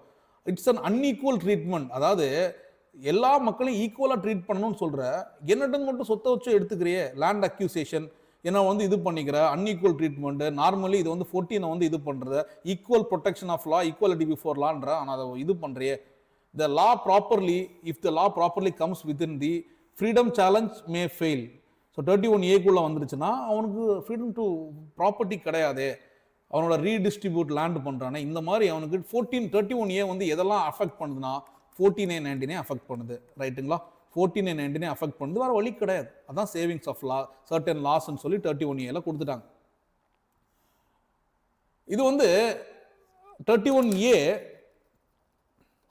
அமெண்ட்மெண்ட்ஸ் மென்ஷன்ட் இன், இது வந்து பார்த்தீங்கன்னா 31A வந்து சர்டன் அமெண்ட்மெண்ட்ஸ் வந்து 31A வருது. First 1, 4, 7, 25, 39, 40 and 42. நான் இந்த அமெண்ட்மெண்ட்ஸ் எல்லாம் நோட் பண்ணி சைடில் வச்சுக்கோங்க. ஆனால் ஏன் சொல்கிறேன் அப்படின்னா 31A வந்து எவ்வளோ ஸ்ட்ரென்த் பண்ணியிருக்காங்கன்றதை பார்த்துக்கோங்க. பல்வேறு டைமில் அது வந்து 42nd அமெண்ட்மெண்ட் 1976 வரைக்கும் திரும்ப திரும்ப அமெண்ட் பண்ணிட்டே இருக்காங்க 31A. பல்வேறு கட்டங்களில் அதுக்கு வந்து இது இருக்குது அப்படின்றத பார்க்குறோம். இது வந்து அவ்வளோ வலுப்படுத்தப்பட்டிருக்கிறது அப்படின்றத பார்க்குறோம். 1, 2, 3, 4, 5, 6, 7 முறை இதை வந்து சட்ட திருத்தம் பண்ணியிருக்காங்க அப்படின்றத பார்க்குறோம். அதுலேருந்து என்ன தெரியுதுன்னா அதை இன்னும் வலுப்படுத்தப்பட்டிருக்கு அப்படின்றத பார்க்குறோம். Article 31A. 31B வந்து பார்த்தீங்கன்னா ப்ரொடெக்ஷன் த்ரூ 9th ஷெட்யூல். 9வது அட்டவணையில் எதையாவது தூக்கி போட்டோம் அப்படின்னா அதை வந்து நம்ம வந்து ஜுடிஷியல் ரிவ்யூ பண்ண முடியாது அப்படின்னு சொல்லி கொண்டு வராங்க. 9வது ஷெட்யூல் கொண்டு வரும்போது ஃபர்ஸ்ட் அமெண்ட்மெண்ட் தான் உள்ள வருது. ஃபர்ஸ்ட் அமெண்ட்மெண்ட் 9th ஷெட்யூல்ல உள்ள இன்ட்ரோடியூஸ் பண்றாங்க. அப்பவுமே உஷாரா இது ஜுடிஷியல் ரிவ்யூ பண்ணக்கூடாது அப்படின்றதுக்காக வேண்டி ஏதாவது ஐட்டம் நாங்கள் 9th ஷெட்யூல்ல சேர்த்தா ஜுடிஷியல் ரிவ்யூ பண்ணக்கூடாது அப்படின்னு சொல்லி ஒரு விஷயத்த உள்ள சேர்த்துடுறாங்க. அப்பவும் ஜுடிஷியல் ரிவ்யூ, ஜுடிஷியரி அதை கேள்வியும் கேட்கல. Protection through 9th schedule, protects law include. இதெல்லாம் தான் ஜெயலலிதா அம்மையார் 76th அமெண்ட்மெண்ட் 1976 உள்ள தூக்கி போடுறாங்க. எதை? 69% ரிசர்வேஷனை. ரைட்டு தானே? Article 31B protects law included in the 9th schedule from being challenged and invalidated on the grounds of fundamental rights-க்கு எதிராக இருக்குன்னு சொல்லி எவனும் இங்க வந்து கேட்கக்கூடாது. 31B உள்ள இருக்கிறத ஜுடிஷியல் ரிவ்யூ பண்ண முடியாது. Simple. If a regulation is placed or act is placed in the 9th schedule, it gets a special protection. அதற்கு சிறப்பு பாதுகாப்பு வழங்கப்படுது. 9வது அட்டவணையில் மட்டும் போட்ட அவனை எவனும் கையே வைக்க முடியாது. அதுக்கு வந்து ஸ்பெஷல் ப்ரொடெக்ஷன் கொடுக்கப்பட்டிருக்கு அப்படின்றத பார்க்குறோம். Such law were intended to be immunized from challenge based on fundamental rights. Fundamental ரைட்ஸ்ல இருந்து சேலஞ்ச் பேஸ் பண்ணா it has a complete immunisation, no one has the right to question அப்படின்னு சொல்லியிருந்தாங்க. ஆனா ஐஆர் கொய்லோ கேஸ் 2007 என்ன சொல்லிட்டாங்க? Coelho versus government of Tamil Nadu அப்படின்ற கேஸில் அது எப்படி நீங்கள் 9th ஷெட்யூலில் வந்து 69% ரிசர்வேஷனை போடுவீங்க அப்படின்னா அப்போ தான் அவங்க சொல்கிறாங்க சுப்ரீம் கோர்ட்டு, அப்பா judicial review is basic structure of the constitution. Kesavananda Bharati கேஸில் சொல்லிட்டோம் தானே. கேசவானந்த பாரதி கேஸ்க்கு அப்புறம் யாராவது 9th ஷெட்யூலில் ஏதாவது உள்ள தூக்கி போட்டானா நாங்கள் ஜுடிஷியல் ரிவ்யூ பண்ணுவோம். இதை நான் 2-3 நாளில் நான் ஒரு 5-6 வாட்டி மேலே சொல்லியிருப்பேன் இதே விஷயத்த. ரைட்டுங்களா? 9th ஷெட்யூல்ல was created to protect certain law from judicial invalidation. So அதாவது ஃபண்டமெண்டல் ரைட்ஸை சேலஞ்ச் பண்ணுறதுக்கு இதுக்கு வந்து இது கொடுக்குறாங்க. 9th ஷெட்யூல் இருக்கிறத it cannot be judicially reviewed. அதை வந்து நீதி ஆய்வுக்கு உட்படுத்த முடியாது. ஆனால் இதை பின்னாடி வர தீர்ப்பு கூட சேர்த்து தான் நம்ம புரிஞ்சு கொள்ள முடியும். ஆனால் இப்போ உள்ள விஷயத்தில் உட்படுத்த முடியும் அப்படின்னு சொல்லி நம்ம ஐஆர் கொய்லோ கேஸில் பார்த்துருந்தோம் இல்லையா? Article 31A versus 31B. 31A வந்து 5 கேட்டகரிஸ் ஆஃப் லாஸ் தான் ப்ரொடெக்ட் பண்ணுது. இது லிமிட்டட் தான், 5 விஷயம் தான். 31B வந்து பார்த்தீங்கன்னா 9th ஷெட்யூலில் எது கொண்டு வந்தாலும் ப்ரொடெக்ட் பண்ணுது. 31B இஸ் வைடர் தான் 31A அப்படின்னு நம்ம சொல்லிக்கலாம். இதுனா 5 தான், இது நிறைய இருக்கு. பட் 31A 5 கேட்டகரிஸ், 31B வந்து 9th ஷெட்யூல் மூலமா இன்க்ளூஷனை கொடுக்குதுன்னு சொல்லி நம்ம பார்த்துருக்கோம். இப்போ இந்த ஐஆர் கொய்லோ கேஸை பார்த்தீங்கன்னா உங்களுக்கு இன்னும் கொஞ்சம் கிளாரிட்டி கிடைக்கும். ஸோ இந்த ரெண்டுமே ஃபர்ஸ்ட் அமெண்ட்மெண்ட் மூலமா தான் கொண்டு வருது. 31C அடுத்தது ஒன்று கொண்டு வராங்க. 25th கான்ஸ்டியூஷனல் அமெண்ட்மெண்ட் 1971ல 31C கொண்டு வராங்க. Socio economical reforms. So 39B and 39C ஏற்கனவே நம்ம காலையில் பார்த்துருந்தோம். 39B அண்ட் 39Cக்குள்ளாடி ஏதாவது ஒரு ஆர்டிக்கிள் டிபிஎஸ்பியில் இம்ப்ளிமெண்ட் பண்ணானா ஸோ அதுக்கு வந்து 14லாம் வெளியே போயிடும். வேற அதான் 31C சொல்லுது. 39B அண்ட் 39C ஒரு இம்ப்ளிமெண்ட் பண்ணானா ஈக்குவாலிட்டி போயிடும் அப்படின்னு சொல்லி சொல்றாங்க. ரைட்டுங்களா? ஸோ 31C வந்து 24th கான்ஸ்டியூஷனல் அமெண்ட்மெண்ட்ல கொண்டு வந்தது. 31A வந்து பார்த்தீங்கன்னா ஃபர்ஸ்ட் அமெண்ட்மெண்ட், 31B வந்து ஃபர்ஸ்ட் அமெண்ட்மெண்ட் அப்படின்றத பார்க்குறோம். ஐஆர் கோயிலோ கேஸ் தான் நமக்கு தெரியுமே. 2007 9th ஷெட்யூல் இருக்கிறது ஃபுல்லி இம்யூன்லாம் கிடையாது, அது அப்போ. So they are open to judicial review அப்படின்றாங்க. ஏன்னா if they violate the fundamental rights basic ஸ்ட்ரக்சர்னா கோர்ட் வந்து அதை ஸ்ட்ரைக் டவுன் பண்ணலாம். எதை வேணாலும் ஜுடிஷியல் ரிவ்யூ பண்ணுவோம் 9th ஷெட்யூல்ல. After 24th April 1973 Kesavananda Bharati case ஜட்மெண்ட்டுக்கு அப்புறம் ஏதாவது உள்ள சேர்த்தீங்கன்னா it can undergo judicial review. If it violates the basic structure, if it violates the fundamental rights, then it will be struck down by the supreme Court அப்படின்னு சொல்லியிருக்கிறதா கோயிலோ case. நான் கோயிலோ கேஸை ஏற்கனவே நம்ம டிஸ்கஸ் பண்ணியிருக்கோம், ரைட்டுங்களா? 31C the DPSP versus fundamental right. It is a very good ஒரு area, சரியான ஏரியா. இது கான்ட்ரவர்சி பற்றி சொல்லலாம். அதாவது ஈக்குவாலிட்டி பற்றி பேசுகிறோம். எல்லாரும் ஈக்குவல் தான் சட்டத்துக்கு முன்னாடி, எல்லாரும் ஈக்குவல் ப்ரொடெக்ஷன் ஆஃப் லான்னு சொல்கிறோம். Article 39B and 39C directive பிரின்சிபிள்ஸில் 39B and 39C directive principle இருக்கக்கூடியது. அதாவது அதில் என்ன சொல்கிறாங்க அப்படின்னா, சமூக முன்னேற்றத்திற்காக சோஷியல் இதில் இருக்கக்கூடியது economical and reduction of inequality, ஏற்றத்தாழ்வுகளை குறைக்கணும் அப்படின்றதான், சமூக ஏற்றத்தாழ்வுகளை குறைக்கணும் அப்படின்றதா 39B and 39C. ஸோ இது வந்து ஒரு ரிசோர்சஸ், லேண்டு, மினரல், வாட்டர், இது எல்லாமே மக்களோட பெனிஃபிட்டுக்காக வேண்டி யூஸ் பண்ணும், ஏற்றத்தாழ்வுகளை குறைக்கணும் அப்படின்றாங்க. ஏற்றத்தாழ்வுனா சமூகத்தில் பின்தங்கி இருக்கிறவங்க முன்னேற்றம் கொடுக்கணும். அங்கே ஈக்குவாலிட்டி வந்து அடி வாங்கிடும், இன்இக்வாலிட்டியை கம்மி பண்ணணும் அப்படின்னு தான் பார்க்குறோம். ஸோ இது வந்து எக்கனாமிக்கல் சிஸ்டம் கான்சன்ட்ரேஷன் ஆஃப் ஒரு மனுஷன்ட்டே நிறைய வெல்த் போய் இருக்கணுன்றது, பணக்காரன்டே பணம் சேரணும் அப்படின்ற மாதிரி இருக்கக்கூடாது. அது வந்து எல்லாருக்கும் பிரிஞ்சு போகணும். ரிச் கெட்டிங் ரிச்சரை வந்து நம்ம ப்ரிவென்ட் பண்ணணும், அவாய்ட் எக்கனாமிக்கல் இன்இக்வாலிட்டியை சொல்லணும் அப்படின்னு சொல்கிறாங்க. அப்படின்னா டிஸ்ட்ரிபியூஷன் ஆஃப் ரிசோர்சஸ் இன்இக்வாலிட்டியை ப்ரிவென்ட் பண்ணணும்னா ஈக்குவாலிட்டி வெளியே போயிடும், ரைட்டுங்களா? ஸோ இது வந்து 13, 14, 19 அசால்ட்டாக வெளியே போயிடும். whenever the 31C comes in, 14 goes outங்க. ஈக்குவாலிட்டியே கிடையாதுங்க. அது எப்படி ஈக்குவாலிட்டி கொடுக்க முடியும்?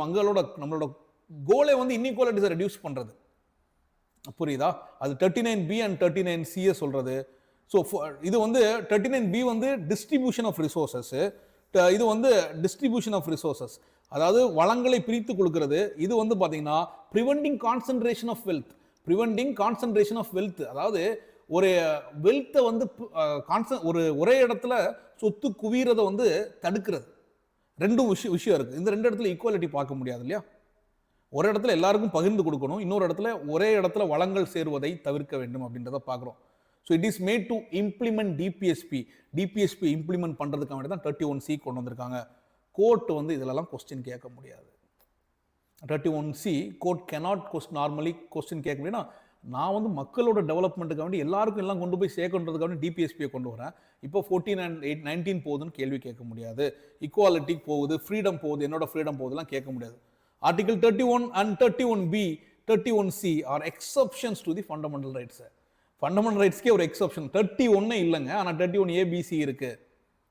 31A வந்து பார்த்தீங்கன்னா சேவிங்ஸ் ஆஃப் சர்டன் லாஸ், அந்த 5 வகையில் பார்த்தோம், ஸ்டேட்ஸ் எடுக்கக்கூடியது. 31B 9th ஷெட்யூல்ல இருந்தால் it's immunity from the judicial review அப்படின்னு பார்த்தோம். 31C when we are implementing 39B and 39C, article 14 and 19 வந்து நம்ம வந்து கன்சிடர் பண்ண மாட்டோம் அப்படின்றத பார்க்குறோம், ரைட்டா? கடைசியான ஒரு விஷயம், ஃபண்டமெண்டல் ரைட்ஸ்னு கான்ஸ்டியூஷனில் பார்க்குறோம். இதை தாண்டி rights outside the fundamental rights அப்படின்னு சொல்லி ஏதாவது இருக்கா அப்படின்னு சொல்லி நம்ம பார்த்தோம்னா இருக்கு. Rights outside the fundamental rights அப்படின்னு சொல்லி பார்த்தீங்கன்னா இருக்கு.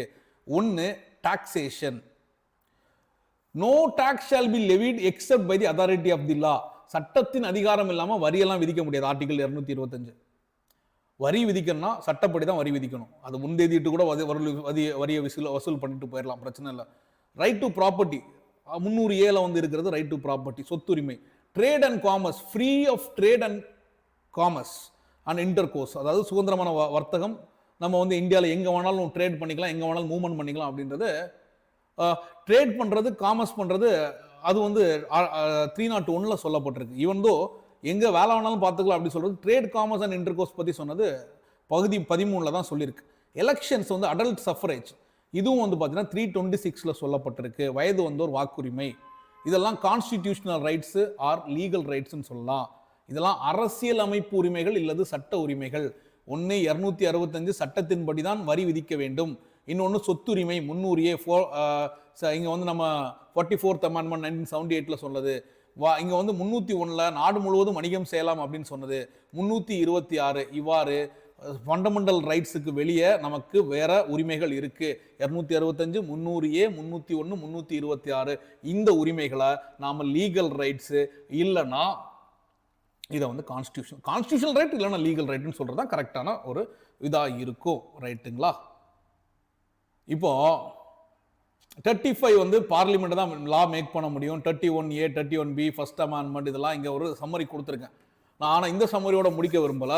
என்ன ஃபண்டமெண்டல் ரைட்ஸ்ல பார்த்தோம் அப்படின்ற கம்ப்ளீட் சம்மரியோட இந்த செஷனை முடிக்க விரும்புகிறேன். ரைட்டுங்களா? நம்ம பார்த்தது ஃபண்டமெண்டல் ரைட்ஸை வந்து பார்த்தோம். Fundamental rights are negative applications on the state. ஒரு சிட்டிசனை ஸ்டேட் வந்து பாதுகாக்கிறதுக்காக வேண்டி இருக்கக்கூடியதான் ஒரு ஃபண்டமெண்டல் ரைட்ஸ், அடிப்படை உரிமைகள். நமக்கு அரசு வந்து நம்மள எதுவும் பண்ணிடக்கூடாது. அவங்களோட தன்னிச்சை முடிவால நம்மளை வந்து ஜெயிலில் போட்டுறக்கூடாது, நம்மளோட பேச்சுரிமையை தடுத்துடக்கூடாது, நம்மளோட சுதந்திரத்தை பறிச்சிடக்கூடாது, நமக்கான ஒரு மைண்ட் செட்டை, நமக்கான பிலீஃப் ஃபெய்த் சிஸ்டத்தை பறிச்சிடக்கூடாது அப்படின்றது கொண்டு வந்ததுக்காக வேண்டியதான் ஃபண்டமெண்டல் ரைட்ஸ்ன்றதை பார்த்தோம். பகுதி 3 ஆர்டிகிள் 12 to 35 நிறைய போனால பிரெயினே ஒர்க் ஆக மாட்டேங்குது. 12 to 35. ஸோ 12 இருந்து 35 வரைக்கும் 12 வந்து டெஃபினிஷன் ஆஃப் த ஸ்டேட், பார்லிமெண்ட்டாக இருக்கலாம், லெஜிஸ்லேட்டிவ் அசம்பிளியாக இருக்கலாம், லோக்கல் அத்தாரிட்டியாக இருக்கலாம், இல்லைனா பிரைவேட் பாடிஸாக இருக்கலாங்க. ஸோ இல்லை private bodies which is doing the public duties அப்படின்னு சொல்லி பார்க்குறோம். ஸோ இல்லைனா ஸ்டாச்சுட்டரி ஆர் நான் ஸ்டாச்சுட்டரி பாடிஸாக இருக்கலாம் அப்படின்னு சொல்லி பார்த்தோம். 13 வந்து laws inconsistent fundamental rights become void.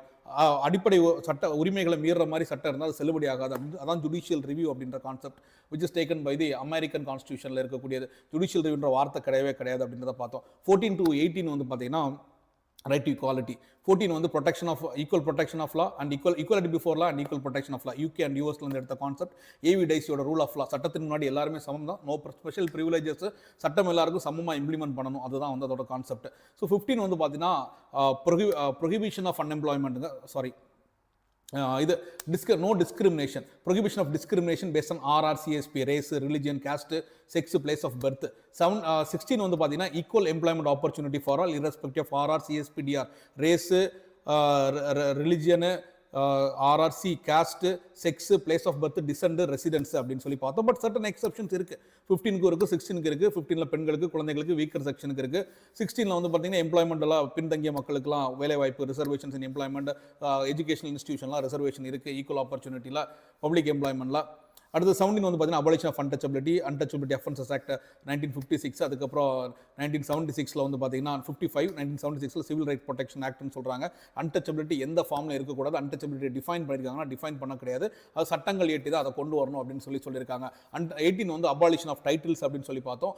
Abolition of title வந்து பார்க்கும்போது அதாவது யாருக்கும் எந்த பட்டங்களும் கவர்மெண்ட் கொடுக்கக்கூடாது, வெளிநாட்டிலேருந்து பட்டங்கள் வாங்கக்கூடாது. வெளிநாட்டுக்காரங்க இந்தியாவில் இருந்தாங்கன்னா அவங்களுக்கு பட்டம் வந்து இந்திய பிரசிடென்ட்டோட பெர்மிஷன் படி தான் பட்டம் வாங்கணும்னு சொல்லி 18ல பார்த்துருந்தோம். ரைட்டுங்களா? ஸோ அதுக்கப்புறம் 19லேருந்து 22 ஃப்ரீடம், ரைட் டு ஃப்ரீடம். 19 வந்து பார்த்தீங்கன்னா 19லயே என்ன வேணாலும் பேசலாம், என்ன வேணாலும் எக்ஸ்பிரஸ் பண்ணலாம். பி எங்கே வேணாலும் அசம்பிள் பண்ணலாம், ஆயுதம் இல்லாமல். சி கூடுறவங்க எல்லாம் சேர்ந்து ஒரு அசம்பிளி பண்ணுறவங்க எல்லாம் சேர்ந்து ஒரு யூனியன், ஒரு கோஆப்ரேஷன், ஒரு கோஆப்ரேட்டிவ் சொசைட்டி ஆரம்பிக்கலாம். டி வந்து பார்த்தீங்கன்னா எங்கே வேணாலும் மூவ் பண்ணலாம். இ வந்து எங்கே வேணாலும் வாழலாம், எங்கே வேணாலும் செட்டில் ஆகலாம். எஃப் ப்ராப்பர்ட்டி தூக்கிட்டாங்க. ஜி வந்து பார்த்தீங்க அப்படின்னா என்ன ப்ரொஃபஷன் வேணாலும் பண்ணலாம், எல்லாத்தையுமே ரெஸ்ட்ரிக்ஷன் இருக்குது. ஸோ 20 வந்து பார்த்தீங்கன்னா இங்கே வந்து right against protection against criminal cases. நீ வந்து ஏதாவது ஒரு கேஸுக்கு கிரிமினல் கேசஸ்க்கு இதில் பண்ணால் டபுள் ஜியோபார்டி, அதாவது இரட்டை தண்டனை கிடைக்கக்கூடாது. நோ எக்ஸ்போஸ்ட் ஃபேக்டோலா, செல்ஃப் இன்கிரிமினேஷன், தன்னைத்தானே விட்னஸ் பண்ண சொல்லக்கூடாது அப்படின்றத பார்க்குறோம். 21 வந்து right to life and liberty. No person's life and liberty can be deprived unless and procedure established by the law. But the procedure established by the law should be fair and just and reasonable அப்படின்னு சொல்லிட்டு மேனகா காந்தி கேஸில் கொடுக்குறாங்க. கோலக்நாத் கேஸில் வந்து procedure establish by the law தான் சொல்கிறாங்க. மேனகா காந்தி கேஸில் வந்து பார்த்தீங்கன்னா due process of the law அப்படின்னு சொல்லியிருந்தாங்க 1978ல். ஓகேங்களா? அடுத்தது 20 நான் இதில் இருக்கேன், procedure establish by the due process. 21A வந்து 86th அமெண்ட்மெண்ட்டில் 2002ல் கொண்டு வந்தது தான் நம்ம ரைட் டு எஜுகேஷன் ஆக்ட் அப்படின்னு சொல்லிட்டு 2009ல் கொண்டு வராங்க. 2010 ஏப்ரல் 1லேருந்து ரைட் டு எஜுகேஷன் ஆக்ட் வந்து இம்ப்ளிமெண்ட் பண்ணப்படுது அப்படின்னு சொல்லி பார்த்துருந்தோம். ஸோ அடுத்தது 23லேருந்து 24 வந்து இது சுரண்டலுக்கு எதிரான உரிமைகள். Right against exploitation. 23 வந்து டிராஃபிக்கிங் இருக்கக்கூடாது, பாண்டட் லேபர், பெக்கர்லாம் இருக்கக்கூடாது அப்படின்றாங்க. அதாவது ஹியூமன் கடத்தல், மனித கடத்தல் இருக்கக்கூடாதுன்றாங்க. 24 வந்து 14 வயதுக்கு கீழே இருக்கிற குழந்தைகள் வந்து ஹசாடஸ் இண்டஸ்ட்ரீஸில் எந்த இண்டஸ்ட்ரீஸ்லையும் வேலை பார்க்கக்கூடாது.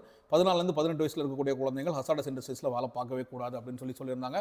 ஸோ அடுத்தது வந்து பார்த்தீங்கன்னா 25லேருந்து 28 இன்னைக்கு நம்ம பார்க்க ஆரம்பிச்சது. 25லேருந்து 28 வந்து பார்த்தீங்கன்னா 25 வந்து ரிலீஜியஸ் இன்ஸ்ட்ரக்ஷன்ஸ் வந்து, அதாவது இண்டிவிஜுவலுக்கு வந்து எந்த இது கான்சென்ஸ் இருக்கலாம், அவன் வந்து எந்த மதத்தை வேணாலும் ப்ரொஃபஸ் பண்ணிக்கலாம், ப்ரொபகேட் பண்ணிக்கலாம், ப்ராக்டிஸ் பண்ணிக்கலாம் அப்படின்னு சொல்லிட்டு பார்த்தோம். எந்த மதத்தை வழிபாடு பண்ணிக்கலாம், ப்ராக்டிஸ் பண்ணிக்கலாம். 26 வந்து கலெக்டிவ் ரைட்ஸ் அப்படின்னு சொல்லி பார்த்தோம். ஒரு ரிலீஜியஸ் இன்ஸ்டிடியூஷனை மேனேஜ் பண்ணிக்கலாம், ப்ராப்பர்ட்டி வாங்கிக்கலாம், ப்ராப்பர்ட்டிக்கு வந்து அவங்க வந்து மெயின்டைன் பண்ணிக்கலாம் through by the authority of the law அப்படின்னு சொல்லி பார்த்துருந்தோம். அடுத்தது பார்த்தீங்கன்னா 25 பார்த்தோம், 26 பார்த்தோம். 27 வந்து பார்த்தீங்கன்னா no tax for maintaining and promoting religion. அடுத்து 28 பார்த்தீங்கன்னா சர்டன் எஜுகேஷனல் இன்ஸ்டிடியூஷனில் இது வந்து protection from freedom from attending the religious instructions and religious worship அப்படின்னு சொல்லி பார்த்துருந்தோம். 29 வந்து 30 வந்து பார்த்தீங்கன்னா 29 வந்து ஒரு இண்டிவிஜுவல் ரைட் மாதிரி, டிஸ்ட்ரிக்ட் லாங்குவேஜோ, டிஸ்ட்ரிக்ட் கல்ச்சரோ, டிஸ்ட்ரிக்ட் ஸ்கிரிப்டோ இருந்தனா அதை ப்ரொடெக்ட் பண்ணி ப்ரிசர்வ் பண்ணும். இட்ஸ் ரைட் ஆஃப் த மைனாரிட்டிஸோட இன்ட்ரெஸ்ட்டை ப்ரொடெக்ட் பண்ணும். But it's not only for minorities, it's for the majority also.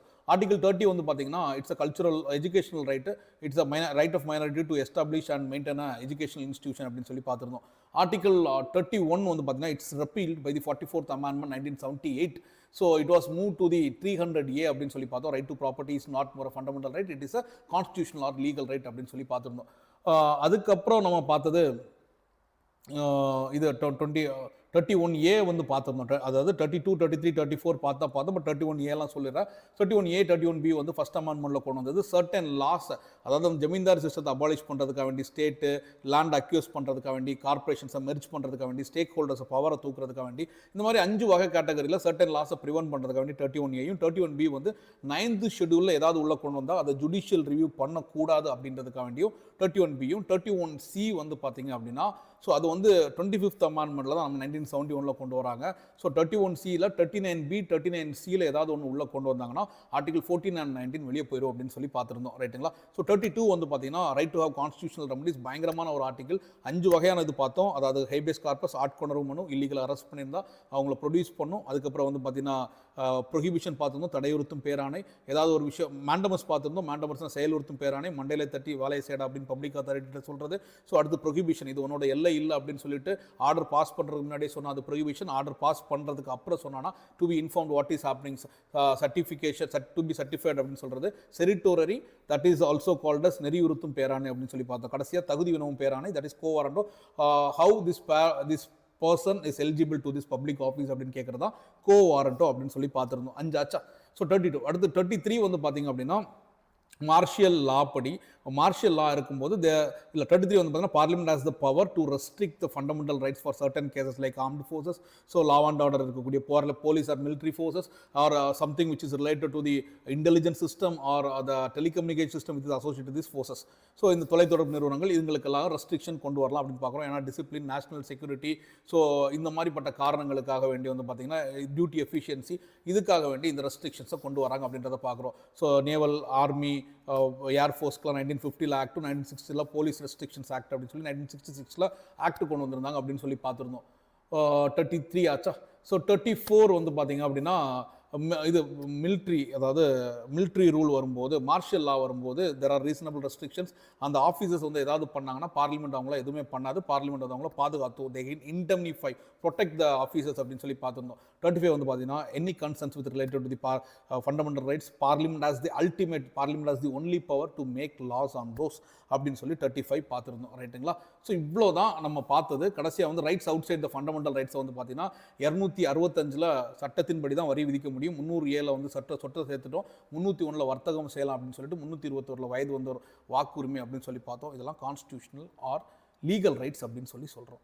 அரசியலமைப்பு உரிமைகள் இல்லைனா லீகல் ரைட்ஸ் அப்படின்னு சொல்லி சொல்கிறோம். இத்தோட இதை முடிச்சுக்கலாம். ஸோ ஹோப்ஃபுல்லி இந்த கிளாஸ் 2 கிளாஸையும் பார்த்தீங்கன்னா கிளாரிட்டி, செம்ம கிளாரிட்டி இருக்குங்க. ரொம்ப சிம்பிளான விஷயங்கள் தான் பேசியிருக்கேன். பட் அதில் அவ்வளோ கண்டென்ட் இருக்குது, அவ்வளோ விஷயங்களை கிராஸ் பண்ணி லாஸ்ட்டில் ஒரு 10 மினிட்ஸில் நான் ரிவைஸ் பண்ணேன். ஸோ அந்த மாதிரி தான் நீங்கள் வந்து அது ஒரு எஃபெக்டிவான ஒரு விஷயத்தை திரும்ப ரிவைஸ் பண்ணும்போது you can get more things. Please make notes out of it. So அதை வந்து திரும்ப பாருங்கள், உங்களுக்கும் அது ஈஸியாக தான் இருக்கும். So thank you so much for joining the session. இன்னொரு செஷனில் திரும்ப சந்திப்போம் நண்பர்களே. Thank you everyone.